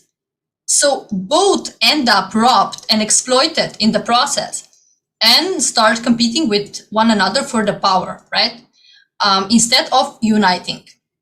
So that inner space that I had led me to a marriage that was abusive, because through the whole span of life, it was never about having a quality relationship. It was about me getting the confirmation that I am loved, that I am protected. So because that I was so desperate to get that, I ignored the warning signs, everything, and I allowed myself to be beaten and abused every single day of my marriage. And I remember myself at that time saying, not only thinking, also saying out loud, that God has abandoned me, that God does not enter into that house, because I felt like I'm not deserving anymore of God. Even though as a little girl, I every day I prayed without any words, because but every day I prayed to God and said, please show yourself to me, please come to me. That was my prayer every night. But after I got married, I simply ceased to believe that. I believe that I'm not worthy of that anymore. So after 4 years of the marriage, I finally left my husband. And even though I have left, I have come back several times because of my insecurities. So I left, yes, but what I was inside, the powerlessness, the insecurity was still there. So I came back many times. Then I finally left and got divorced. Because while I was coming back, I didn't think I deserved better. I felt I was not entitled to a better life. So after some years, I had some very severe car accident where I miraculously survived. And I simply felt that, God was with me at that time, because I should have died in that car, but I didn't. I survived. So I started thinking, okay, so maybe, just maybe, God is still here for me. So he didn't abandon me. So I started seeking. I started feeling I have to get back to what I was. I have to somehow, whole thing that happened between. So in order to heal, it was a long process. And in order to heal, I started writing a book. I didn't even think of it as a book at that time. It was just, notes, basically. It helped me because that was what I was doing my whole life. Writing, that was my big love. So that was my way of healing and of expressing. And then when I started, somehow I was acting with in groups, when I was visiting these groups for abused women and all of that, I started understanding that what I have to say matters. So my story, my experience matters because not all the women will abandon that marriage. Not all the women will get rid of it, right?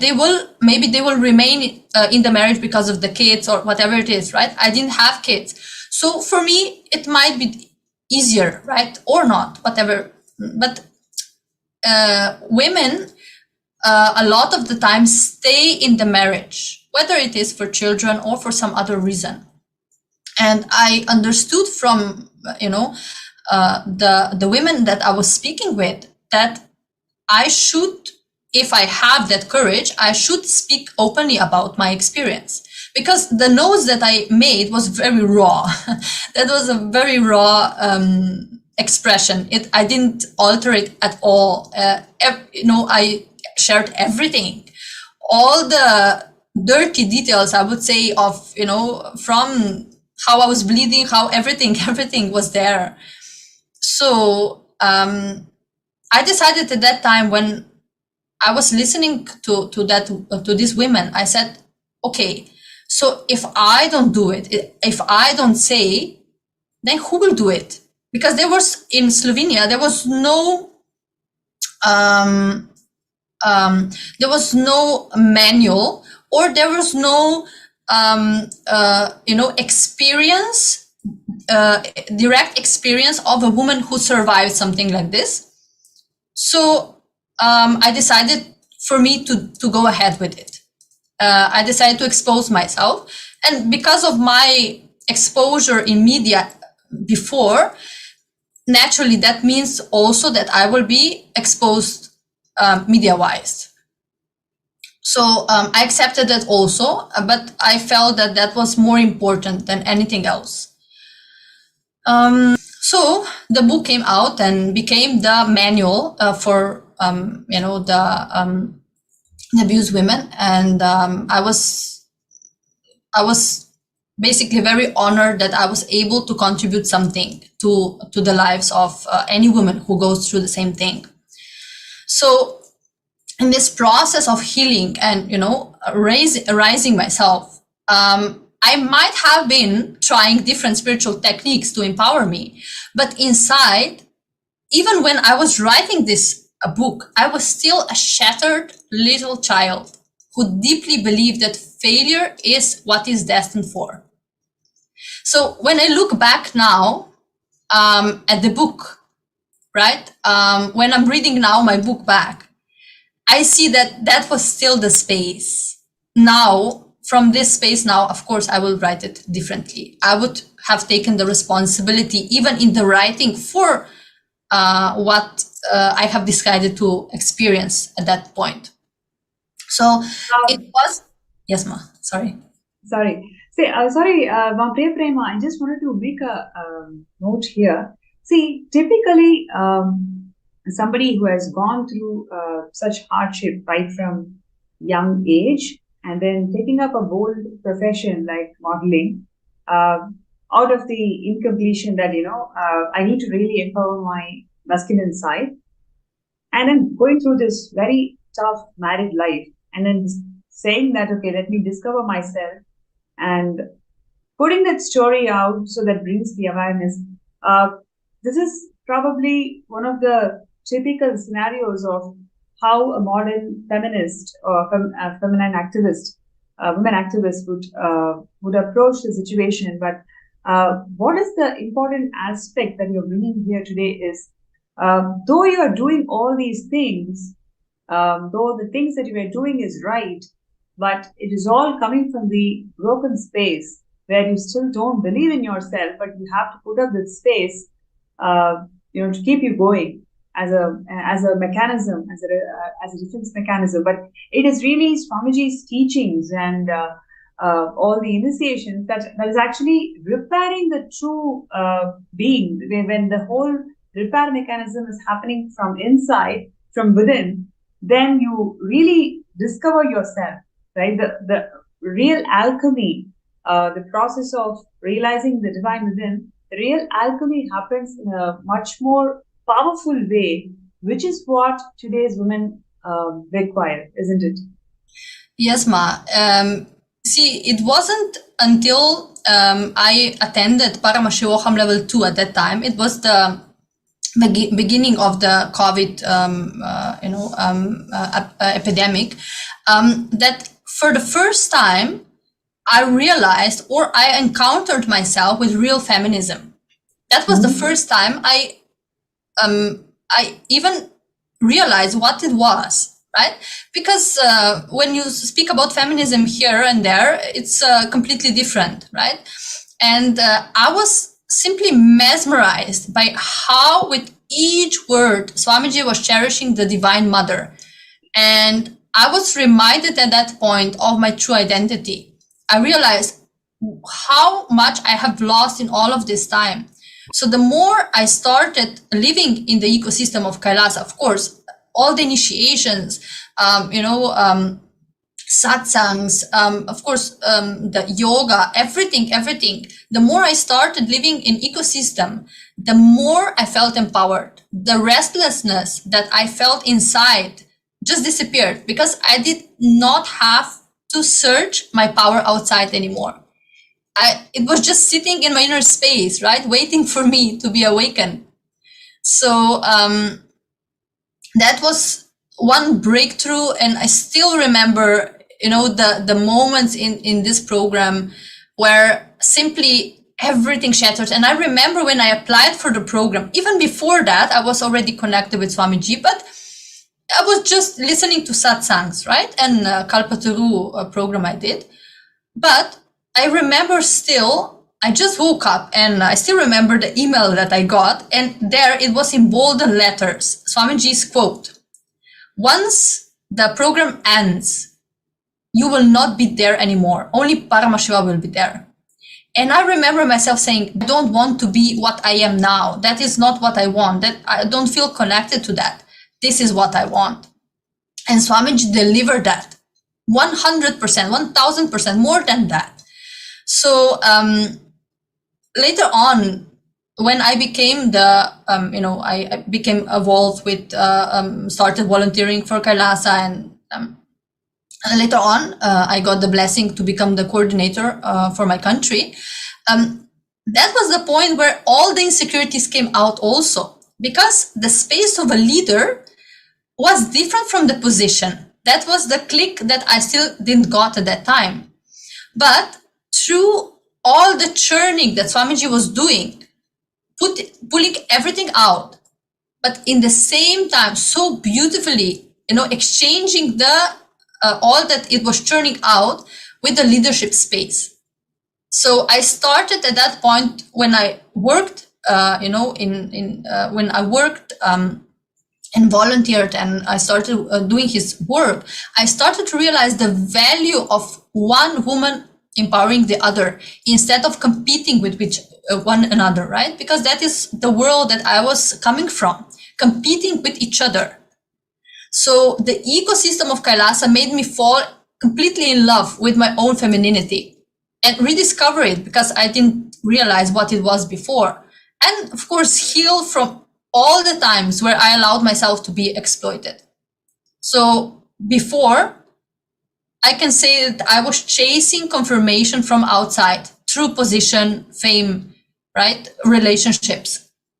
But no matter what heights I reached as a career woman, I was not able to be satisfied because my broken self was, still there intact. There was never satisfying enough. And even though I experienced all the extremes in life, whether it was, when my father died, me and my mother, went through the extreme poverty of being without electricity, water, all of that, and going to the heights of being a sales director of a big company and, having a luxurious life, tasting it. But all of these heights today, when I look back, neither of that impresses me now. Nothing is important because I'm not mesmerized by the world in whatever shape it presents itself, whether it is low or high, it doesn't matter. But what I am utterly mesmerized by is by the love and compassion that Swamiji has showered me with, that I am utterly mesmerized with.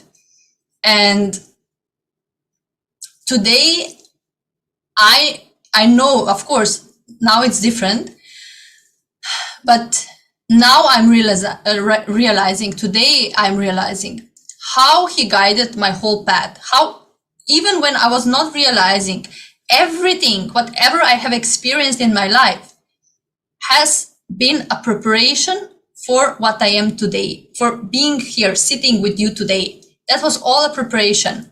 So when I realized that everything completed from the past, everything collapsed, I ceased to be a victim. I was not recognizing myself as a victim anymore. It became a celebration. Even, when I look back now at my ex-husband and all, the experiences that I had, even before that, I see it all as a lila, as a celebration, because it was all part of me being here. So when I realized that, it just, the integrity and the stability and chastity that Swamiji awakened in me, it what became my power. That is my power today. So this is what I identify myself as a feminine, right? The stability to stand by what I have decided for, no matter what happens, no matter any external situation, and the integrity to do it constantly, to not, waver in whatever direction. So because I wanted that space to be transferred to others, I decided to take a path sannyas, because I felt that that is really the ultimate way how I can, empower other women so that they can get this space also, so they can reawaken this power within also. And not only that Swamiji liberated me from all, thyroid disease, heart disease, depression, anxiety, all the heavy medication that I was taking for 7 years, but ultimately gave me a new life. He gave me liberation from all my limited cognitions that I had about myself, from all the fake shyness that I have put on myself, or arrogance, inauthenticity.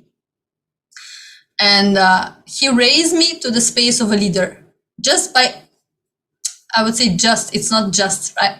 But by awakening the divine feminine aspect in me. That was the most, powerful thing. And when I look back now at my life, how it was, just maybe if I just look back 3 years from here, or 4 years, into the past, it just, there is no expression of gratitude that could match that. Whatever I say today, whatever I do today, even if, I don't know, it's just no expression of gratitude is enough. And there is no better way of giving back. Of course, I will never be able to give back. That is a fact. But the best way that I can contribute is by empowering other women and making them part of the Kailasa ecosystem. That has become my mission from Paramashivam level 2 on. it has become my mission. It has become the reason why I live. So because I strongly believe that only through the reviving and remembering the Vedic feminism, we can bring justice to what humanity has lost by suppressing the cosmic mother in each woman. So because it is not just that is not only a problem. We say feminism, also that is only for females. No, that is a problem for all the humanity, because all the wars that we're watching today, everything, if we just take the example of the Ukraine war, right?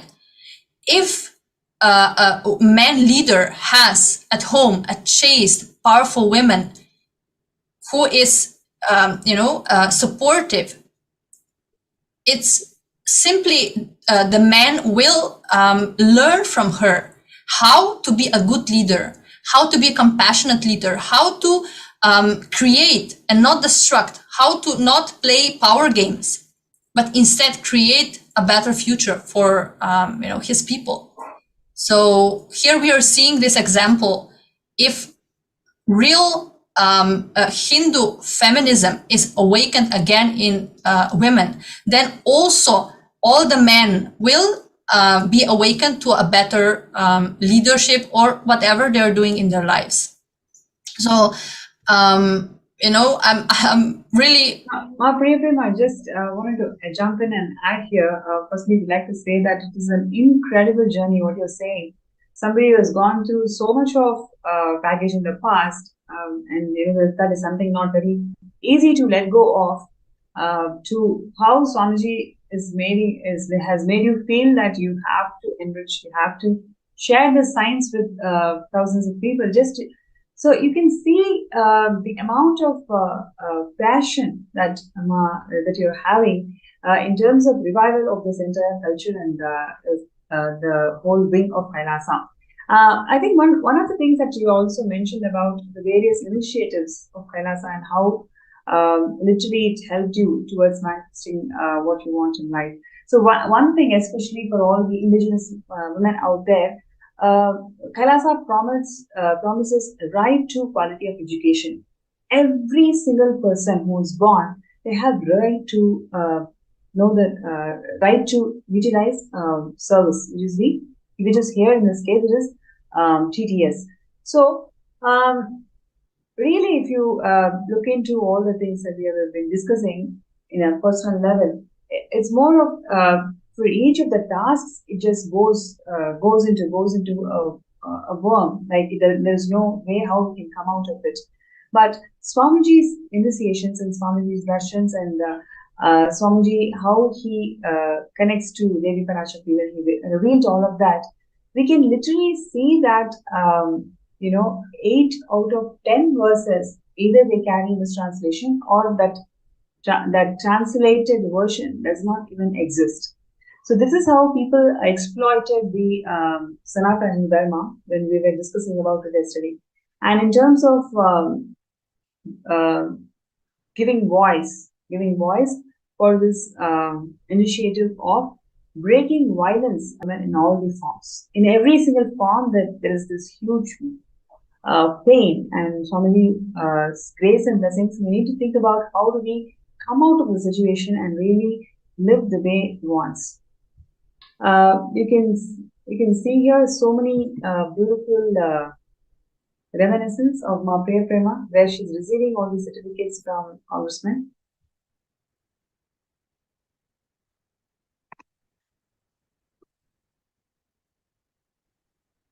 Ma Priyaprema, am I audible? Yes, ma. Yeah. So I was just checking with you, like how do you feel this whole movement of Kailasa is instrumental in your transformation at an individual level, and also you want to extend this for all the positive intentions also. Yes. So I would say that there is no leader in this world who is empowering women as Swamiji is doing. There was never that kind of a leader, and it is not. Really, it is just something incredible that every single time I, I hear when Swamiji is speaking about feminism, about women, it's just something that is very, very emotional. It touches my inner space very much.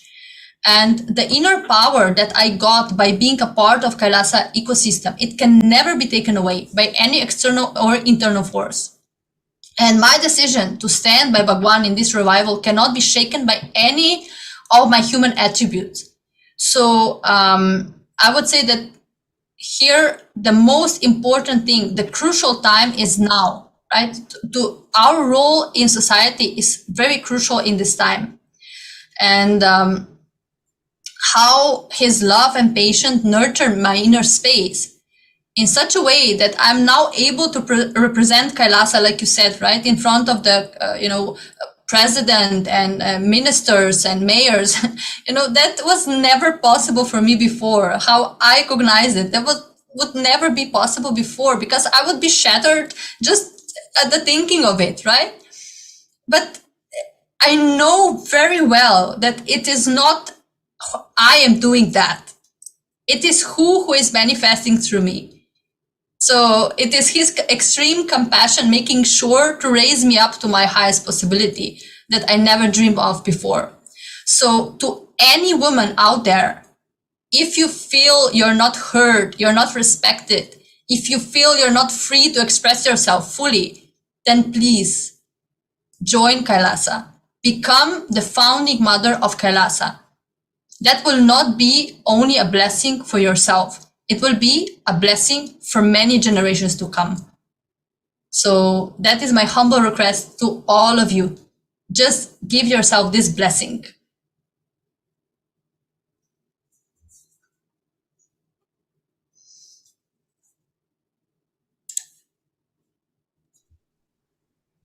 Yeah, I think that was a very powerful sharing, Priya Prema. Thank you so much for being open. I'm able to feel the intention behind this whole thing. Is all about there are so many men and women out there. Every time they hear the story, they hear the story of coming back. They heard the story of yes, you can do it. That's exactly when Swamiji raises you and gives you that intelligence to come out of it. So we all need to move small toys, and Swamiji is going to move planets for all of us. Just really allowing this Mahavakya, this entire thing into all the times, like food or truck delivery, whatever it is.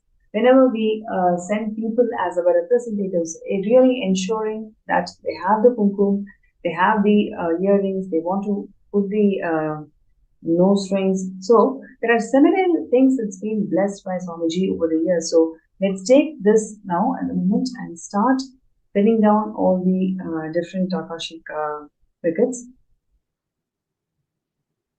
And one thing which I also wanted to share with all of you is the immense contribution of Swamiji in terms of evolving the rural development of women.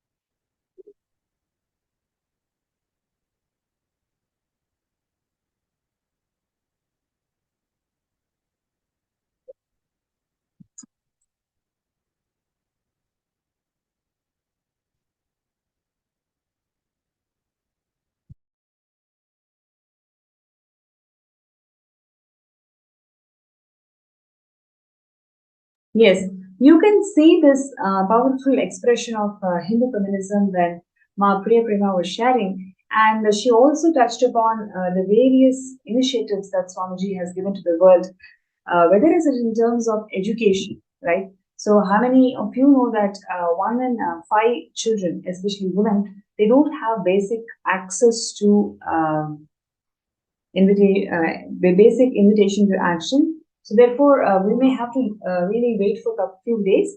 And once the blessings has come through, we will definitely work on presenting a case study where we can literally eradicate the violence against women in every single diaspora. And here, what you're seeing is the indigenous women, especially they are liaising with the Sri Kailasa United Nations for indigenous women. So they are liaising with a couple of more people who you feel that they should be on board. And the next is the Aboriginal and traditional agriculture of Hindus hails from India itself. That is why it's like extremely fertile and extremely active. Everything that is needed, it's already there. We just need to take it forward. So that's amazing.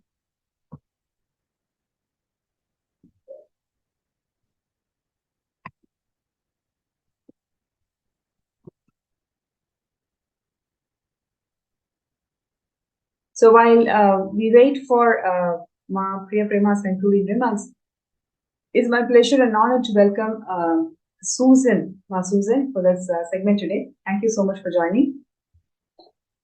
Thank you, Ma. Thank you for the invitation. Beautiful. Ma Susan, share about yourself, the brief journey of who you were and what were your ideas and how those ideas really matured after Swamiji opened this for the whole public. Sure. I've known Swamiji, 10 years now. So I can say my perception of myself, life, other people have completely transformed since I met Swamiji. And since we're talking about Hindu feminism, that was an issue growing up that was always close to my heart. Because even as a young child, I always had this sense of social justice. Like I saw what wasn't right. I saw what was fair, what wasn't fair, but I didn't have the language. I didn't have the inner strength to really know what to do about it. So when I was growing up, and this is back in the 60s, so I'm really dating myself. It was a different time, but it was also a time where women were starting to have more of a voice. But as you mentioned earlier, feminism was often framed within a competition. It was a competition against men. It was like men were doing bad things and women were often, and even myself, I remember being like my inner space was that of anger and frustration. And then I realized as I got older and a teenager, and then in my career, I knew a few women that were feminists. And there was one organization in particular, and it was like kind of a radical feminist organization. But I realized that there was a lot of anger. It was us against them. And then I observed that the women within this organization started having arguments and fights amongst themselves. And it was only when I was getting ready for today's presentation, and knowing Swamiji, I have a better understanding of what was going on. And what Swamiji did for me and is doing for the world is really transforming that inner space. So do we have an inner space of powerlessness, of anger, of frustration, of unfairness? And we just have to turn on the news today to be overwhelmed with frustration and anger at what's happening. But that is not going to help me. That's not going to help you, and that's not going to help the world.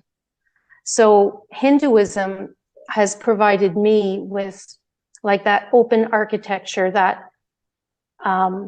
deep healing energy, shift in cognition, a shift in my inner space where it's no longer a battle. And the violence, when we talk about, violence against women, to be honest, what I was holding on to most of my life was violence against me. And it was Swamiji that puts up very gently and with a lot of compassion that mirror. And so what am I like? How do I get out of my own way? How do I move away from those powerless cognitions? How do I move away from my self-destructive patterns? How do I move away from, like growing up, I just wanted to be we call them a wallflower. I just wanted to kind of blend in the background. I didn't want to stand out. And I had this real fear of speaking in class when I grew up. That didn't go away. There was a real fear of public speaking. And then through Swamiji, I found out, oh my God, that's one of my uniqueness. That's my unique manifestation of the divine feminine, is to be able to express myself and to be able to help others discover that innate feminine, divine feminine energy. And what is that? That's the nurturer. That's the cosmic mother. That's the ability to love yourself and to heal yourself. And then once I was able to do that, then I'm able to be of service to others. So in my life right now, I think one thing that's really a major shift for me is, you know, I'm in my 60s. I have 40 years of work before I retired. Well, I guess sort of retired. And because of Swamiji, I'm, you know, in the process of launching a business. So even after 40 years of work, I realized that my real career has yet to start. And like everyone else, I bought into the ideals of conventional society. You know, that ideal, like it was sold to me my whole life, and I was really, really looking forward to it.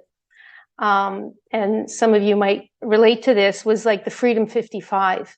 It was like a massive marketing campaign. It was all about early retirement, if you can retire between 55 and 60. And, you know, we did everything that was expected of us. You know, we worked hard, we went to careers, we had the family, we had the house, you know, you ticky box everything. And then you're like, okay, I do all that. I work really hard. It's kind of drudgery. And then I get to retire. And it was like, oh, I get to, you know, run on the beach with my husband, just like in the advertisement, you know, and you've got the wind in your hair and everything's lovely. However, reality is something different. And I noticed that for a lot of people, retirement really translated into becoming, you know, fat, frumpy, and frustrated. And so instead of retiring, I'm going to start a business. And I'm going to start a business that the underpinning is all about enriching, unconditional love, nurturing, and really sharing with the world Swamiji's teaching and Hinduism.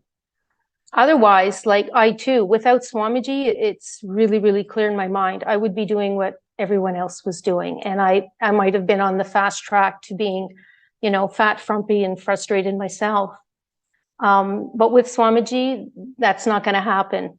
And that's not, like, retirement is not for Hindus. And Swamiji is very clear about that. He says, you know, if you retire or you're just waiting to die, you know, you're just putting in time. However, if you are open to enriching and internalizing that divine feminine energy, whatever you want is waiting for you, regardless of your age, whether you want to start a business at 20 or 40 or 60 or 70. And so what does that give you within the context that I'm living and within the inner space that Swamiji has provided is freedom. That's really freedom, is to be able to manifest what I want.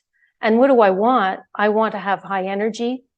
I want to feel fulfilled. And I realized rather quickly with Swamiji that fulfillment is enriching others, is being of service to others. And so at one point in my career, and that kind of coincided when I met Swamiji, is I completely shifted my career. I had a very corporate job and I was, you know, applying for all these jobs, getting promotions. And I was working in areas that, you know, were less and less interesting. So I went back to school and I decided to go in more of a, you know, supporting people in mediation and coaching and ombudsman services. So with when I went, after I came back from Swamiji's programs, I just had this strong cognition that my purpose in life is to help others. So step by step, even though many people told me you can't get there from there. Oh, you can't, get this job without 5 years experience. I ignored all that. I just kept taking one step at a time. And I ended up in my ideal job. And then there were other positions that were opening up, and a lot of my colleagues were getting higher and higher positions up the corporate ladder. And with Swamiji's guidance, I decided that's not for me. I don't mind managing, but I also want to maintain and keep seeing clients.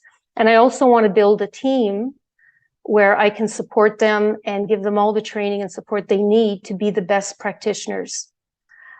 I would have never had that cognition. I would have just retired like everyone else, and also managed my stress like everyone else. And what do I mean by that is, living in North America, you work your week and you're kind of like a weekend warrior. You can't wait for that Thursday night, Friday night, and the weekend. It's like you live for the weekend. And what do you do to unwind? Well, you might have a few beers, you might have a glass of wine. And then with COVID, we all know that the incidence of whether it's alcohol abuse or pharmaceuticals or drugs is just going through the roof, creating more and more depression. And depression actually was something that I experienced, but not in a obvious way. It was more the depression of success. Before I met Swamiji, as I mentioned, I had everything that life or my family, society expected. I had the job, I had the family, something was missing. Depression of success is you do everything that you think you need to do. You do everything that you think is right. But at the end, it's shallow. At the end, something is missing. And for me, what was missing is really discovering who I really was and dropping everything that didn't serve me.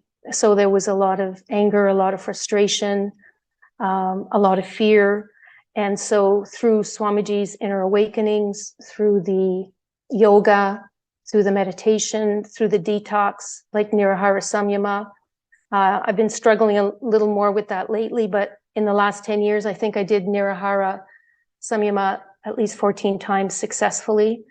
So when you detox the body, it's like you also detox the mind and you create this space of really, really high energy. And I think this is what society needs now. This is what women need, and this is what men need as well, because that Hindu feminism, that nurturing energy is not just for women, it's for men. Men have it too. I think society and men might have a more difficult time expressing it because of social pressures of suppressing that. But Swamiji tells us that we can easily nurture that divine feminine. In the morning, waking up, for example, and having the intention of let me radiate a nurturing attitude. Let me enrich my friends, my family. Let me have the context, that inner context of enriching others. What are the steps to start my business? And that intention is really powerful. The other way of connecting with that Devi energy is just nurturing, whether you're raising children or helping the elderly or taking care of animals, all that is nurturing. All that gives you a different experience. For me, honestly, without Swamiji's initiations and blessings and eternal patience, I would have been where I was 10, 12 years from now. Whereas right now, I can see that, I have another, 20, 30 years of work in me, but not work drudgery, not work I have to do it, but from a space of, let me express that Devi energy. Let me express my uniqueness, because we all have a gift. It's all there. And I'm fortunate enough to have had that support, that real support, and a completely different understanding of feminism. Feminism not based on competition, not based on anger or violence against anybody, but a real powerful space and a powerful cognition. And that is very much what the world needs. And it's one person at a time, one decision at a time, one day at a time. So yeah, it's been a remarkable journey.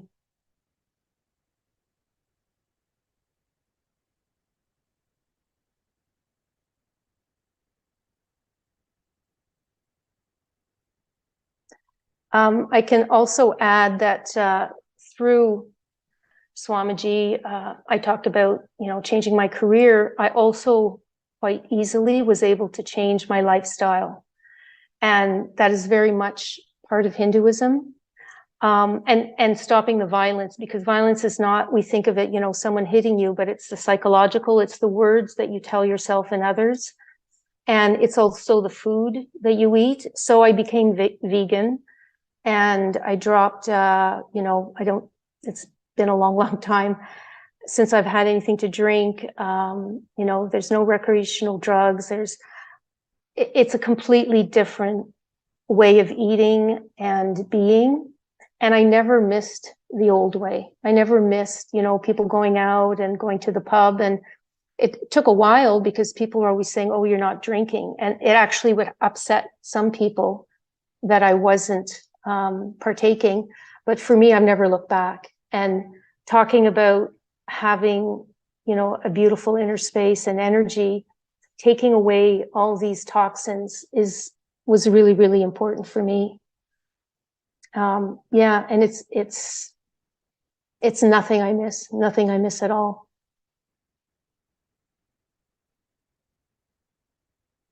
So that, Hindu feminism has given me the inspiration to share Swamiji's gifts with others, because our true nature, like everyone's true nature, is to nurture, to love unconditionally, and to enrich. We just might not know it. Whereas pre-Swamiji, I was way more focused on myself and way more focused, let's say, just me and my family. And now I truly, truly do care about others. I care about strangers. I care about humanity in general, because we do all have something to share and something powerful. And, I mentioned earlier kind of, moving up the corporate ladder and the rat race. And one thing Swamiji said once, and it always made me laugh. He said, you can win the rat race, but at the end of the race, you're still a rat. I always thought that was like, okay, note to self. And that's kind of behind door number one. Like, we can just keep doing what society, or we can stop and reflect and say, I want something else. And I would say behind door number two is the really powerful science of Hinduism. Behind door number two is you have the ability to open that door to your true nature. And that true nature is the divine feminine energy that nurtures you, that loves you, that heals you. And then once you heal, then you could be of service to others. And throughout my career, I've met a lot of good people that have wanted to help others. Oh, I'd like to do some volunteer work overseas, or, I'd like to work with women or men, and unfortunately, a lot of them, it's just kind of a pipe dream. Why? Because they're too tired. Why? Because they're so dragged down by their own life, and the toll that society takes on them, that they never actually get to live have a fulfilling life. And Swamiji has told us that's why people are so afraid of death, because as you get closer to death, you realize, oh my God, I didn't do what I wanted to do. There's something missing, and intuitively we all kind of, in the dark moment, or a moment of, reflection, it's like something's missing, something's not okay. And Swamiji provides all that, whether it's like, especially now with all the online programs, with yoga, with detox, there's something for everyone, because everyone, men and women, have that, I think, birthright to manifest their true potential and to feel that Kundalini awakening, to feel experientially a really strong, to actually like yourself, like truly like yourself, not just a Facebook post where everything looks good, like to truly love yourself and then to be able to share that with others. So in a nutshell, that's been my experience. See, one quote that Swamiji shares is very stood up for me, which is, he says, woman is emotion and her very breathing is power, right? So it's such a powerful statement. Every time I remember that, I feel empowered. And by this, I feel we are all being reminded of an extraordinary potential that we have to bring stability to the world, right? Because we are sharing here our own experiences. But in reality, every single woman has an experience like that, for sure. And if each one of us stands for Hinduism, stands for the revival of this science, because it's a science, right? Everything that that Swamiji gives, whether it is puja, whether it is, yoga, panchakriya, whatever it is, everything is, a science. So for me, how my body transformed, how everything, single aspect in my life transformed through all of these practices. And this is something that has been taken from humanity. I feel that we have the responsibility to bring this back, to stand. I think it has really come the time to stand for the Sanatana Hindu Dharma and really make sure that each woman gets empowered to stand for herself.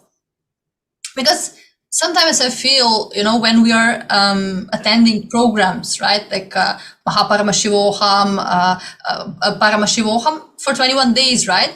So if you're a mother, you have children, sometimes as a woman, you feel maybe, guilty, right? Or, I'm spending all of this time in a program, but my family is not taken care of. But in reality, there is the most compassionate thing that you can do, because, that is how we empower also our own families. So, yes. Yes, very much so. And you bring up a good point, because often we'll say, well, especially as women, like, okay, well, I've got this to do. Other people are counting on me, and you get pressure often from family and friends. And I went through that. Even when I changed my lifestyle, and I told one of my sister, I said that, I'm not drinking. I haven't drank anything in a year. She burst out laughing and said, oh, it's only a matter of time. She had no idea of my commitment, or once you don't have that in your system, it's like, I don't want that ever, and so it's the enriching your family. And now no one thinks twice. Or if I say, oh, I'm doing a program, they get it. And there's, for myself, Swamiji will come in and help. Like if you have a barrier, it's like, oh, my husband's not supportive, my kids are not supportive. I have friends or family that say, negative things about Swamiji. If you have the intention, if in your heart of hearts, that you just connect with yourself and say, okay, what is it that I want? I want to feel peace. I want to feel good about myself. I want to make a difference for me and others. And you're just sincere in that intention, and connect with Swamiji. Just look at his picture. Even if you feel, well, I don't really know this fellow very much, he's new to me. Just connect in whatever way works for you, and you will see. You will see how things shift for you. It has to shift, and it's shifted for me so many times. And being a bit, as they say, longer in the tooth, I had a whole lifetime to complete. It's like a major excavation, but it was worth it. It was very, very fulfilling. And yes, definitely Hinduism is the way of the future. Why? Because it has something for everybody, and it's based on experience, and it's based on real healing. And as we say, the proof's in the pudding from everyone that's benefited from Swamiji and Hinduism.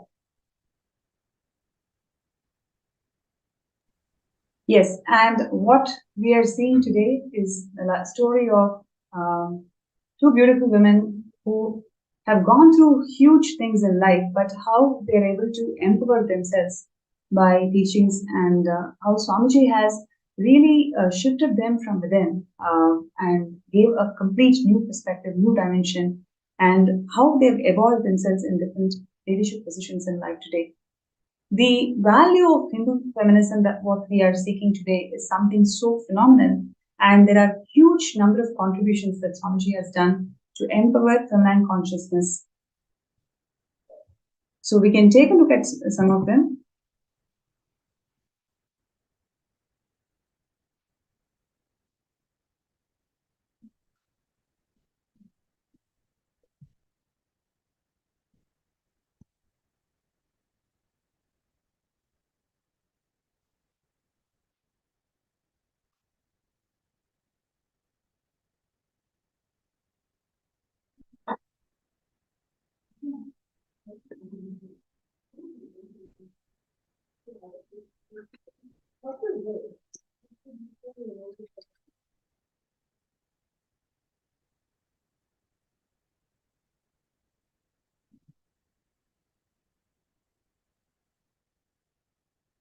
Yes, so there were several women empower camps that were conducted by Swamiji over the years, and especially to empower all the rural women in India.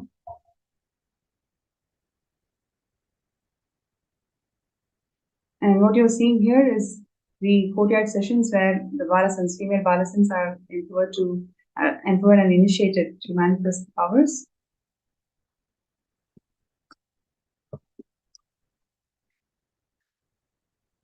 Empowering women in the field of arts, where whether it is dance or music or every other form of arts, how Swamiji has empowered the feminine conscious fully.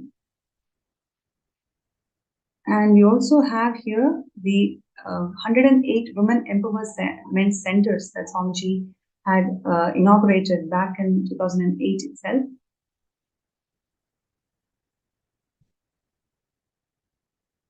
Yes, what you're seeing here are the pictures from 2009 women empowerment centers. And these are all the various programs that Swamiji conducted, and where the rural women, especially, they were benefited by this cause.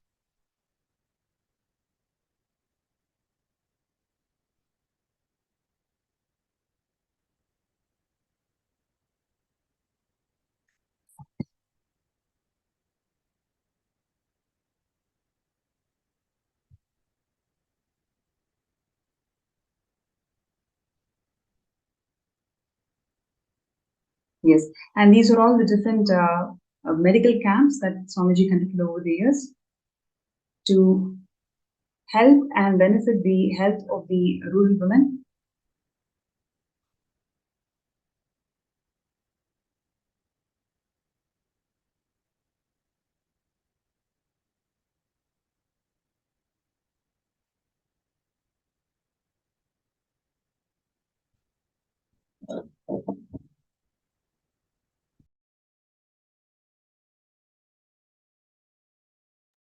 Once again, these are all the various programs that Swamiji has conducted over the years to empower women to their full potential, whether it is in terms of spiritual counseling or helping them in their livelihood, advancing arts, especially the Hindu art forms.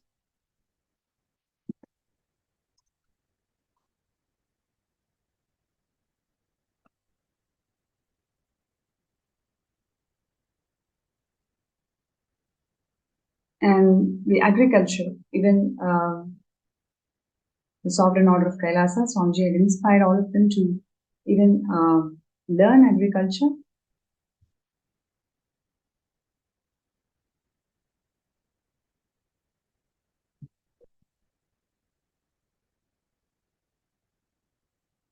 And the Kailasa temples worldwide has empowered the women to perform the temple rituals. This is probably the Vedic temple where for the first time the women are empowered to perform temples, Hindu rituals by themselves.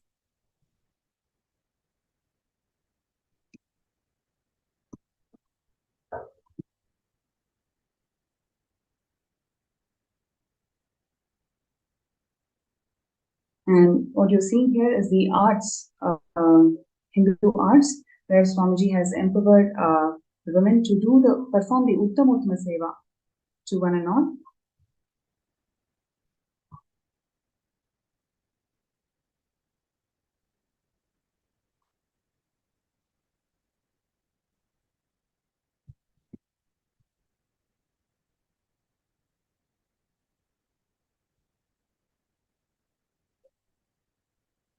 Now, to accomplish this goal of robust, sustainable, balanced, and inclusive growth in society, what Swamiji is doing is incredible contributions by reviving the true spirit of Hindu feminism. What we saw today, whether it is Priya Prema or Susan's journey, has been so touching, so many lives today. It's mainly because how they have come out to express what they've gone through in lives and how there is solution for everything. And like what Swamiji has many times shared with all of us, Hinduism has solutions for every single problem out there, especially whatever the world is facing.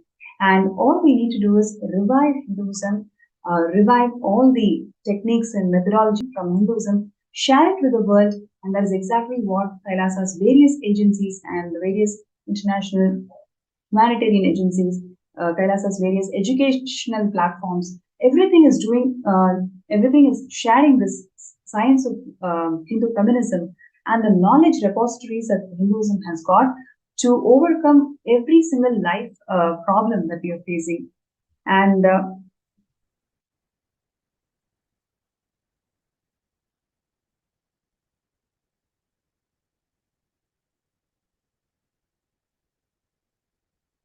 I'm just looking through the comments in various platforms.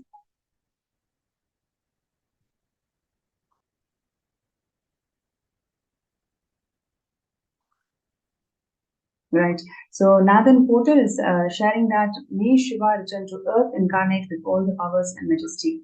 Is true to what you're saying. That's what Swamiji has incarnated, and he's reviving this whole Sanatana Hindu Dharma to its original glory. And yes, so the revival of Sanatana Hindu Dharma is what is happening through the Sarvanyapita. Every day we've been sharing about various aspects of Sarvanyapita. One aspect of Sarvanyapita, what we have seen in today's sharing, is all about the revival of the divine feminine consciousness, the revival of Hindu feminism. When it is revived, what is the impact that it can create in society through a variety of projects and initiatives, and how it impacts an individual in the community, and how it impacts the nation by itself. So the revival of Yogini Sarvanyapita that Swamiji has done over the years is all about making this process of power manifestation in a most powerful way, where women can express the extraordinary powers of Paramashivam, and at the same time they are able to express themselves in all the various dimensions which they have not explored before. So this level of in-depth revival and empowerment of feminine consciousness has never happened before, and that is exactly what Swamiji is doing. And every single wing, every single aspect of Sarvanyapita is all there to address these issues, address the global issues, and finding the right Hindu solutions. So I request everybody out there to take some time to file your intentions. You can file your intentions, post your intentions in sksjp.org/contribute. And would like to really thank Ma Priya Prema and Ma Susan Davidson from the bottom of my heart to grace the show with such powerful sharings. I'm sure there are so many people out there who are truly benefited by what you shared today. Thank you so much, Ma, for inviting. Thank you. So, Thank you. now back to the Sarvanyapita avatar has descended to this planet Earth to revive the Sanatana Hindu Dharma to its original glory. Every day we've been seeing different aspects, different problems that the current world is facing, and how Swamiji has solved these problems, or in fact made these problems redundant, gave a complete new perspective to the problem that we are facing today by again and again presenting the right solutions, user-friendly solutions from Hinduism. This revival of Hinduism and presenting the right user-friendly solutions from Hinduism to the world is what one of the most important aspects of Sarvanyapita. If you feel that yes, this is something to the world, especially when 1 in 3 women are experiencing the gender violence today, what is the way out? What is the way how we can empower ourselves and to find a society which is all inclusive, which is all inclusive and cooperative, and where the gender justice and gender equality is the norm of the society? Kailasa is the solution. Kailasa is really the solution where you can experience the true Hindu feminism, where it is not about competing with women, it is about expressing the uniqueness of who you are and what you do. So, would like to request all the viewers out there to take a few minutes and file your intentions. You can post your intentions in sksjp.org/contribute.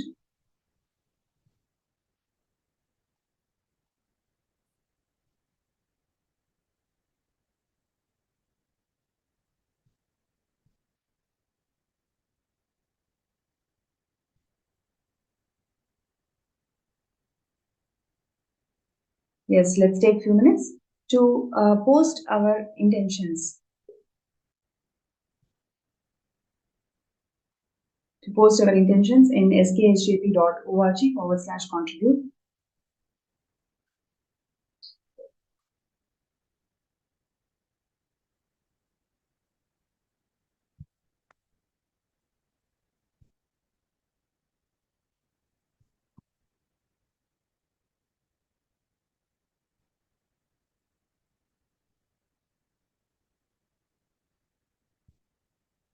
Right.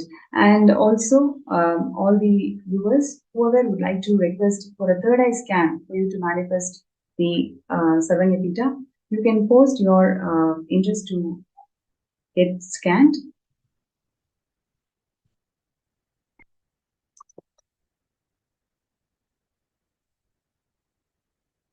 So everybody who's interested to get your third eye scanned, to move the obstacles, whatever is the obstacle, to manifest Sarvanyapita, you can post that and we will.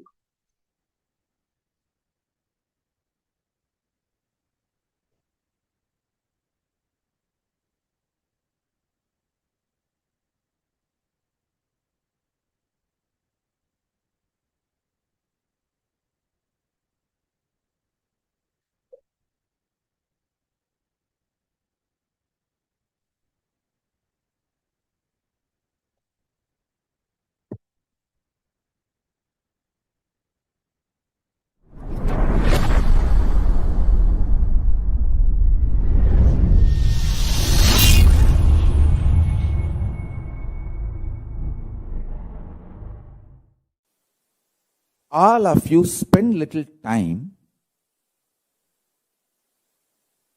study what is your secret coding of the software which is coordinating your body, which is keeping you alive. Understand? I want all of you to know, you can scan your body consciously and scan others' body consciously. It is simply possible. Just little unclutching you need. Practice little unclutching. That's all. That is all. That is all you need. This Pachapatni Vratam, I am planning. You'll be having it for 28 days. That will help you intensely to discover the secret software coding with which you are functioning. You operate. You keep your organism alive. If you know that secret code, you can remove all the viruses and all the diseases, disorders. Live forever as long as you want. Understand?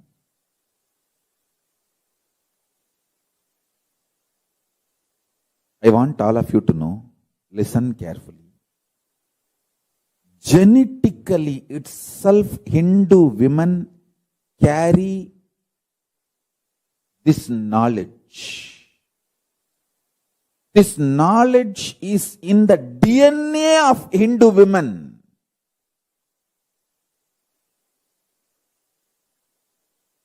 Hindu women are the best to make a stable family.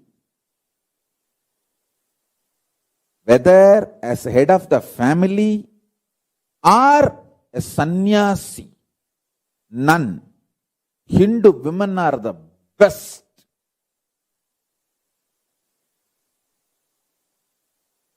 In the whole world. Go to the statistics. I am not making blah blah statements. Go to the statistics. Hindu origin, Hindu heritage women. See the diverse rate. Compare it with the women from other civilization. Hindu women are the most stable family heads. Whether in business, running a family, professional success, even as nuns. The terrorists who are trying to destroy Hinduism, they steal Hindu women because they know Hindu women make best family. They make the best family head. It's not something recently. For last 1,000 years, our women are stolen. That is why our women decide to jump into fire the moment they feel that they will be stolen by the terrorists and invaders. They commit sati. If they know that they are going to be stolen by terrorists and invaders. Same way, just study. The core part of the Christian nuns is Hindu women converted. Go and study. Then you will understand what I am saying is true. Only in India, 75,000 nuns. From where they are coming? From Hindu civilization, converted. They form the core, backbone of Christian conversion mechanism. The missionary mechanism. Whether as a grihastha or as professional or as nun, Hindu women are the best.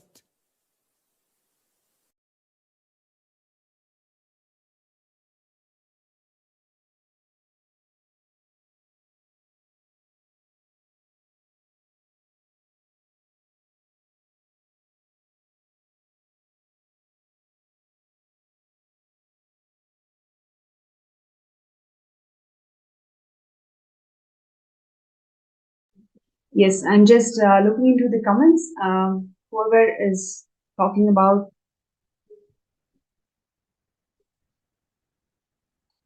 the Hindu feminism segment. Thank you so much for the guest speakers who came and shared their valuable life journey. And now let us go to the power manifestation session where I'm going to scan people, whoever is feeling stuck in manifesting SJP. So Hiranmayi has asked for a scan, Nithyananda. So let us please sit straight, chant Mahavakya. Om Nithyananda Paramo Om Paramashivam Om Nithyananda Paramashivam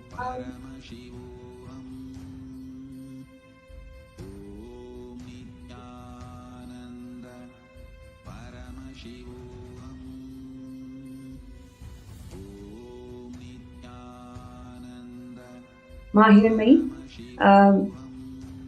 one thing what Swamiji is showing is pick up 3 things in your life which you have deliberately given up, deliberately decided that this is not for you, it's very difficult and I don't think I can succeed.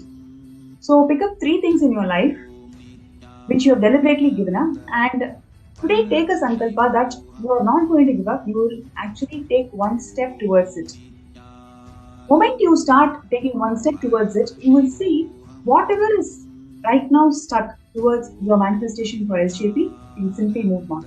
Swamiji's grace and blessings, it will simply happen. So write down 3 things in your life where you have given up deliberately because of some impossibility that you cherish.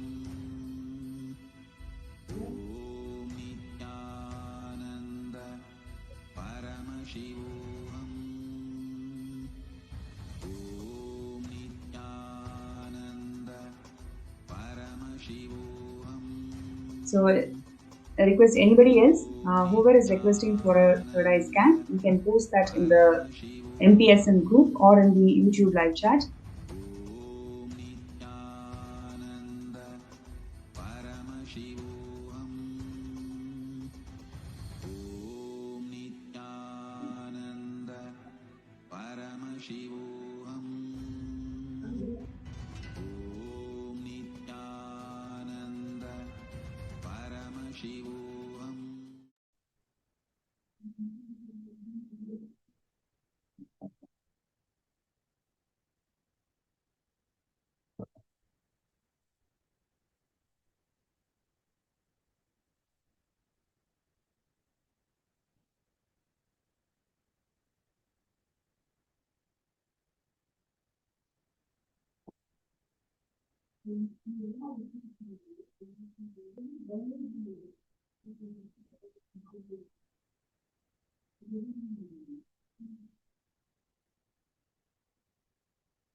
Yes.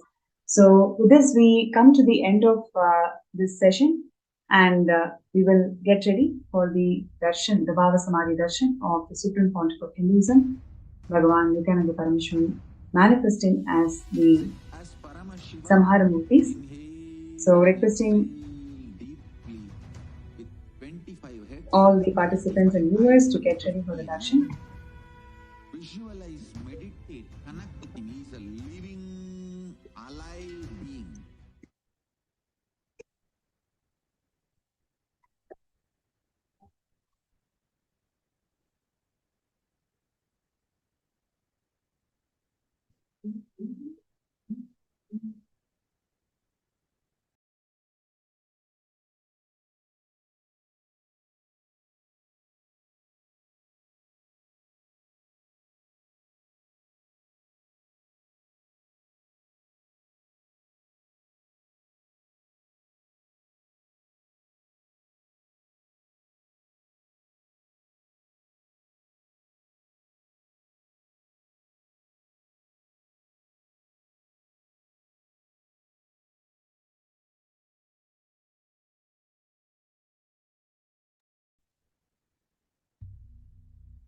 Nityanandam.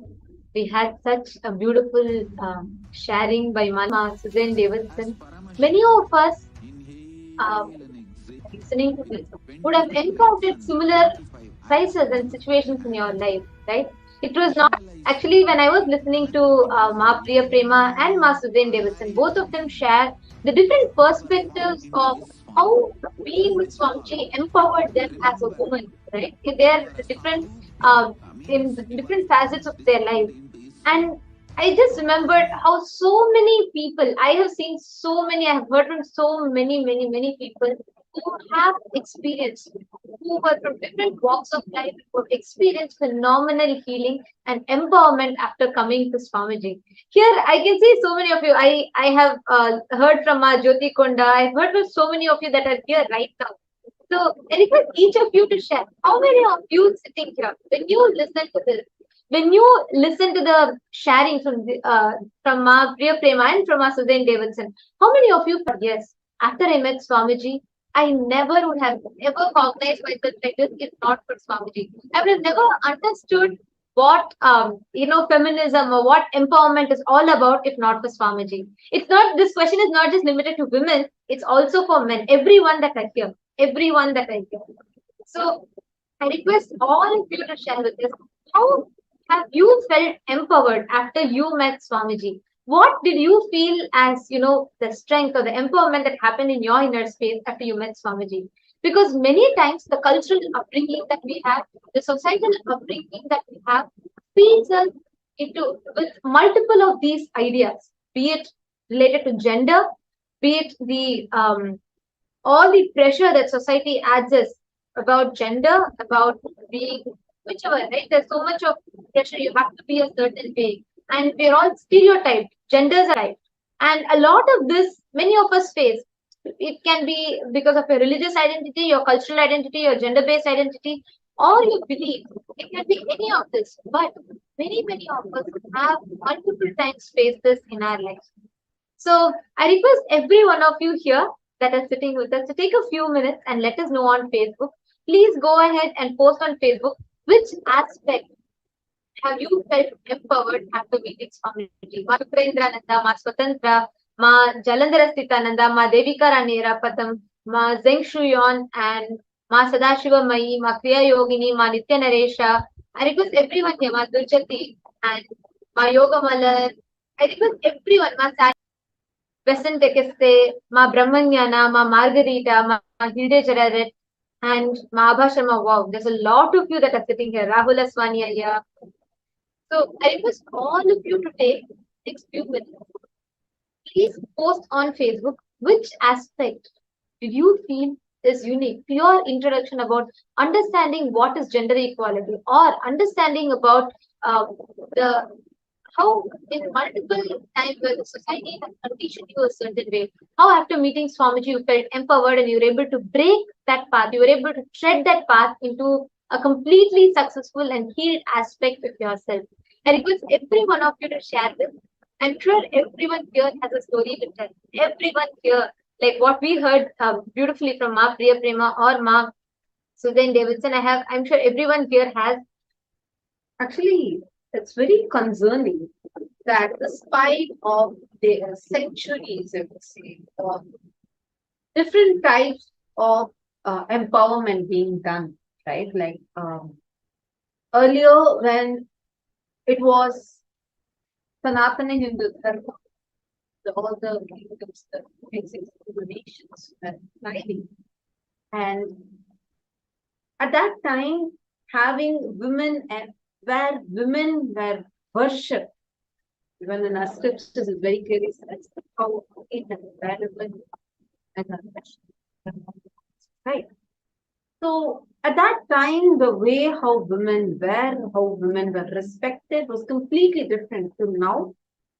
How, despite all progress in recent years, women still face many barriers to empowerment. These can include discrimination, lack of access to education, healthcare, cultural norms that limit women's growth and opportunities. And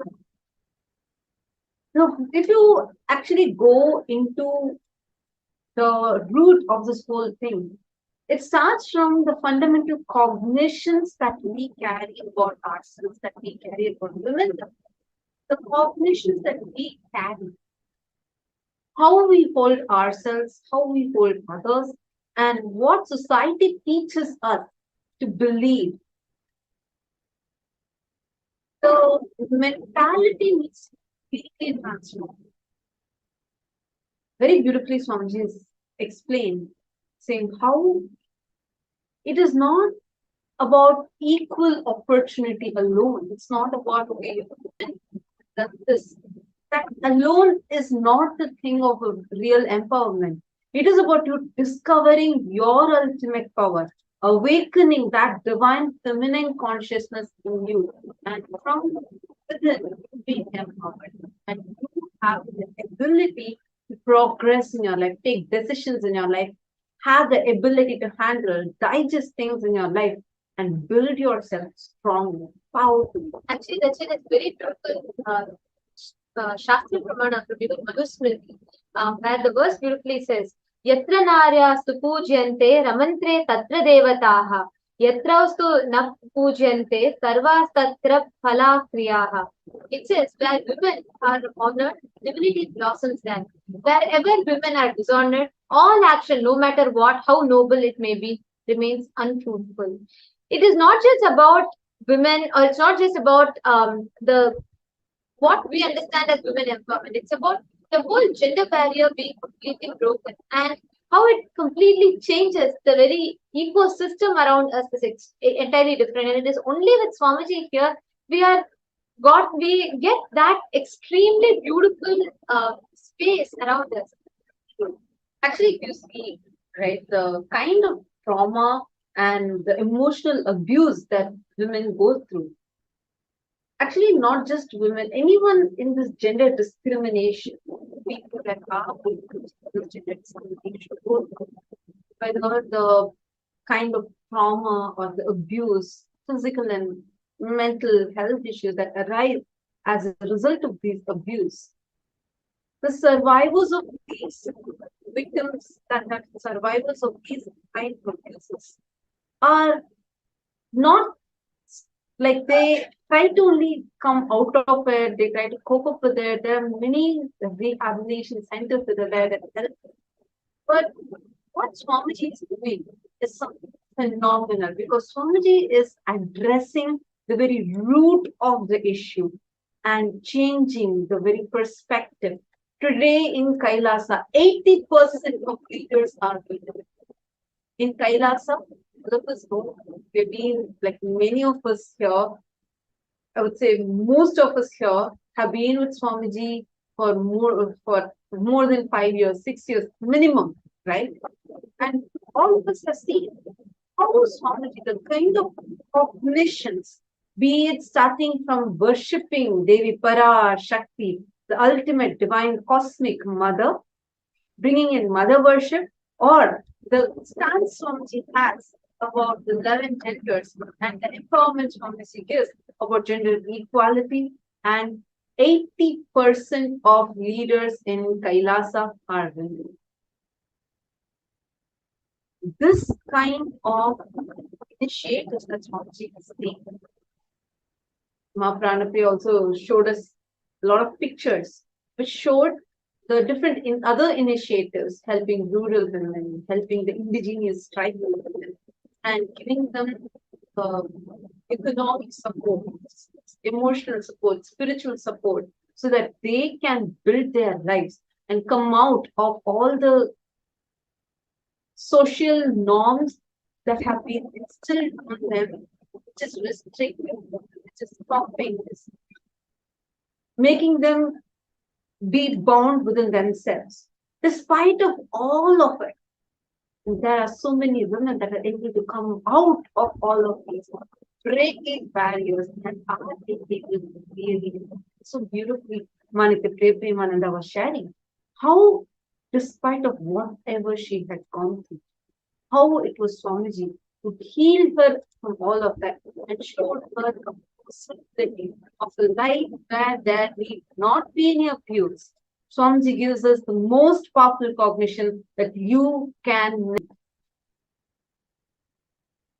Today, if you become part of the Maha Kailasa, you would see how just by you becoming a part of it, you are saving many, many, many women's lives. They had one, I think, just how they, one was from a totally different perspective of how even after retirement, she felt she still has a possibility in her life because of the fundamental cognition as a human being is a seed and is a possibility.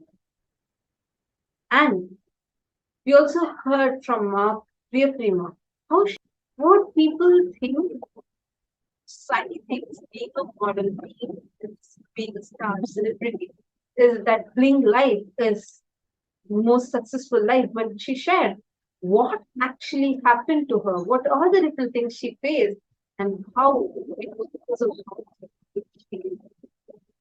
how she is feeling empowered from within. Now, if you're watching this and if you feel that you want to take a step, be a part of this great revival that Swamiji is doing, and transformation that Swamiji is bringing into all of our mental systems, helping women to actually break through these barriers, then become part of Mahavira. Your support, your step to become a part of this will make you be a part of this most auspicious initiative of empowering women. And Real if empowerment. you will even empower you, now in the space of experience, highest consciousness of yourself. So now, yes, and okay, there are many of you who have posted your comments. Priya Yogini and Nithyananda Yogini, what the monks shared just now was particularly great and shocking. Suddenly feel that women have been invisible violence, and violence is everywhere. And Madhevika and Era has posted. Definitely, I'm feeling empowered. So much healing has happened. I received so much right knowledge about life from sessions. I love myself and others, giving me confidence to face myself and the world. Thank you, Bhagwan and Sangha. Absolutely, if not for Swamiji, world would have never ever gotten this sign. It is not just to do with us, our identity as women, or just gender limited. Even empowering us to realize that we are divine, we are conscious, that we are not bound by these genders. And Swamiji brought in this whole thing. When we are fighting about, men or women, Swamiji is bringing this whole thing about 11 genders in Hinduism. Hinduism is rich with the knowledge that we have. There are so many powerful truths, powerful cognitions, and ways to exist. On Nithya Yogini shared very beautifully how this you're able to understand about this violence, right? Ma Nithya Yogini, you tell in the place where you live, how many times or you don't need to actually tell me, but just look inside you. What kind of different restrictions, discriminations, and abuses your have been a victim of? The one and only solution for this is Swamiji, and this revival is Swamiji. Here you have a huge possibility. Today, you can become a part of Maha Kailasa, be a part to really transform people's lives. You can be a part of saving many, many thousands of women's lives. We have so many people that are here who are actually survivors of so many emotional traumas of the societal discrimination that they have been. And this one only Swamiji who can help us, save us from this, and transform the entire society, the settlement society. Now, all the YouTube viewers that are there with us, you all also can be a part of this. You can become part of this grand mission that Swamiji is doing. If you really think you have to be, really there should be a difference. There has to be a change in this world and real women empowerment has to happen, then become part of that cause today. And take the step now. And every one of you that are here, you can put your intention beside to be a part of the and you all can sign up in the link just projected. You all can go to sksjp.org/contribute and please sign up there. Please let us know your intention.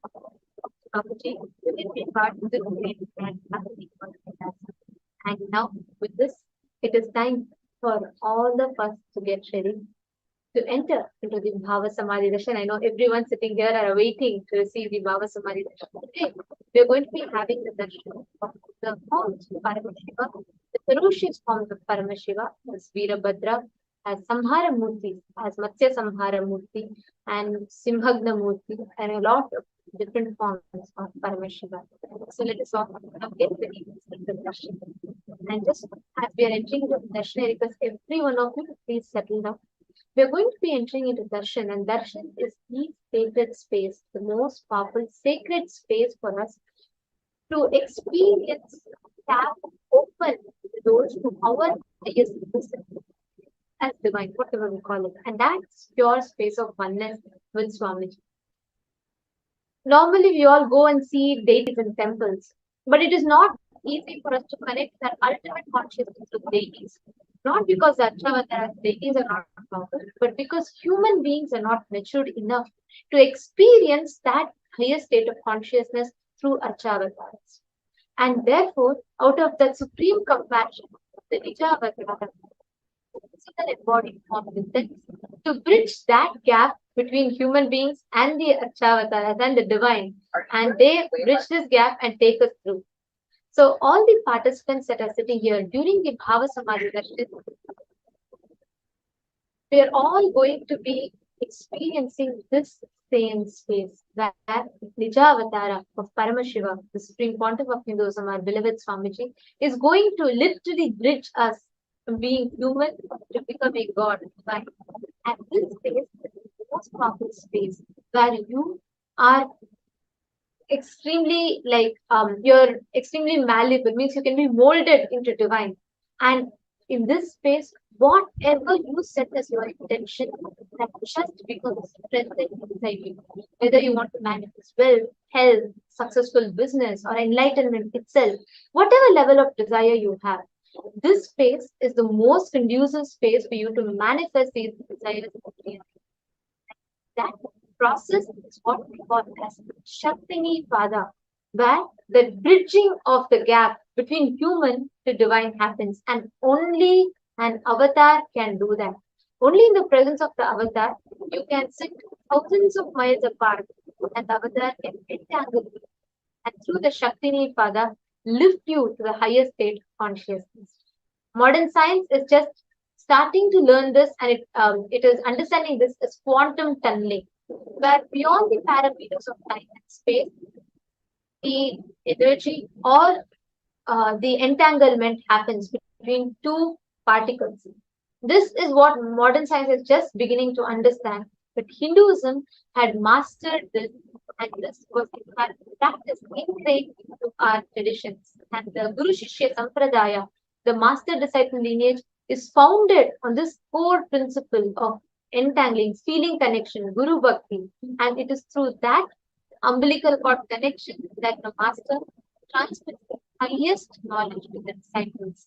And every one of us that are sitting here, we are going to be experiencing this same space during the Bhava Samadhi Darshan. And all you need to do is just the space. One is going to manifest. Avatar is going to manifest the different samhara murtis for all of us.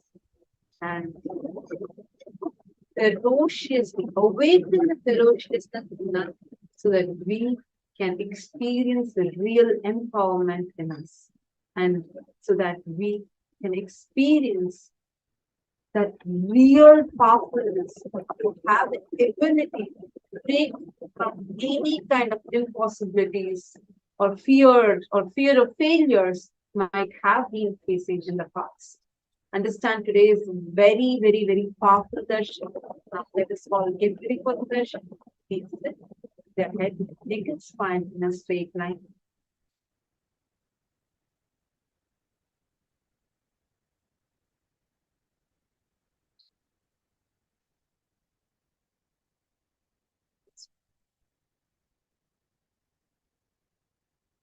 Chanting the Mahavakya.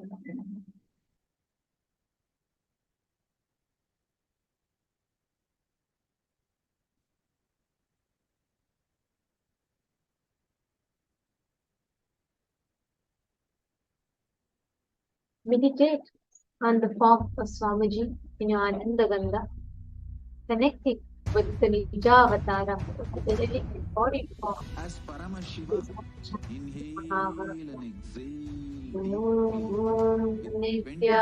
Nithyananda Paramashivam.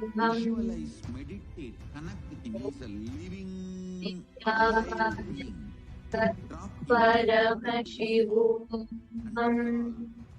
Remember, you are Salokya Mukta, means you are from this form. Paramashivam. I am initiating Salokya Mukti.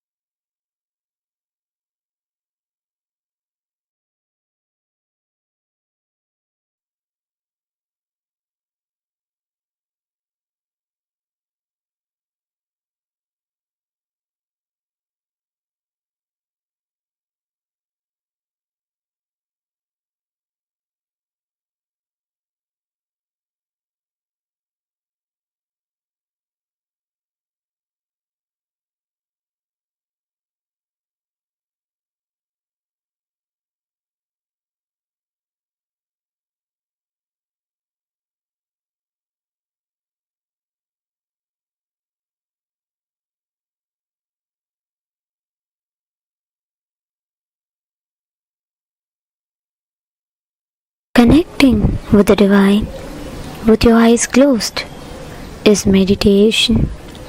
Connecting with the divine with your eyes open is darshan. Come, let us all now move from meditation to darshan. Slowly, very slowly, please open your eyes.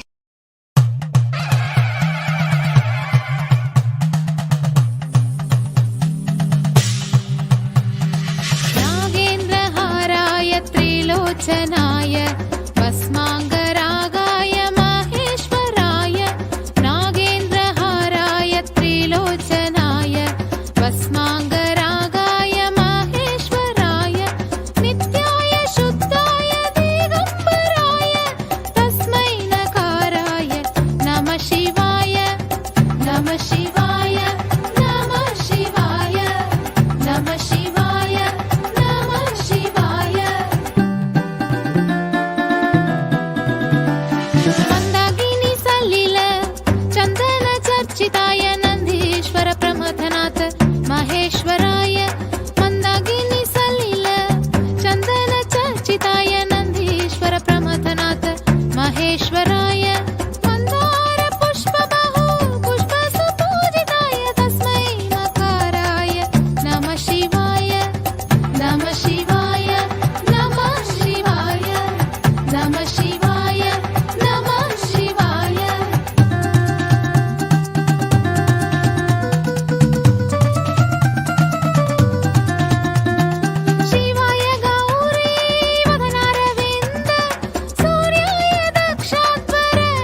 पञ्चाक्षरमिदं पुण्यम् यः पठे शिवसन्निधौ शिवलोकमवाप्नोति शिवेन सह मोदते शिवेन सह मोदते பித்தனே சித்தனே உலகோரின் பித்தெல்லாம் தெளிவித்து ஞான வித்தை தந்தவனே நித்யானந்த பெருவாழ்வின் பொருளானவனே நித்யானந்த பெருவாழ்வின் பொருளானவனே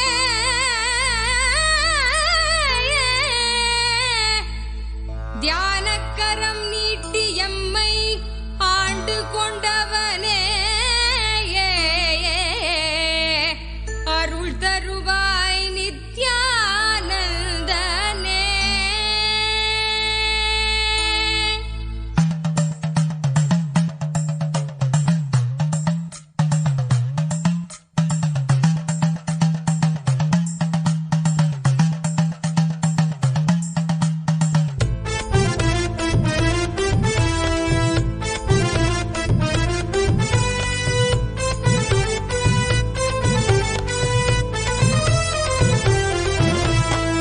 தகமலை வந்த மகாதேவிகமாய் நின்றவா அண்டத்துக்கு நித்யானந்த தியானம் தந்தவா தங்கமலை வந்த மகாதேவிகமாய் நின்றவா அண்டத்துக்கு நித்யானந்த தியானம் தந்தவா கட்டி தரும் நித்யானந்தன் தியானம் தன்னை செய்தாலது பக்தியோடும் ஸ்ரத்தையோடும் நித்யா உன்னை பூஜிப்பது பல நாள் தவமோ பல நாள் நித்யானந்தன் ரூபம் இன்று இறையே குருவின் உருவில் வையம் காக்கும் எண்ணம் கொண்டு தகமலை வந்த மகாதேவிகமாய் நின்றவா அண்டத்துக்கு நித்யானந்த தியானம் தந்தவா தங்கமலை வந்த மகாதேவிகமாய் நின்றவா அண்டத்துக்கு நித்யானந்த தியானம் தந்தவா.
என்னாலும் எம்மை ஞானத்தின் மெய்வாழ்வில் சேர்க்கும் யுக்தி தந்தாய் நீ. நித்யா உன் பாதம் அதை கண்டாலே போதும், மெய்ஞானம் வாழ்வில் பொறியாக குடியேறும். அகமும் தெளிந்தே ஆனந்த கூத்தாடி விட, குருவாய் வளர்ந்தான் மெய்ஞானம் எம்முள் வந்திட. தங்கமலை வந்தவா தெய்வீகமாய் நின்றவா, அண்டத்துக்கு நித்யானந்த தியானம் தந்தவா. தங்கமலை வந்தவா தெய்வீகமாய் நின்றவா, அண்டத்துக்கு நித்யானந்த தியானம் தந்தவா. தங்கமலை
வாழ்வு காண நித்த தந்த வழியிது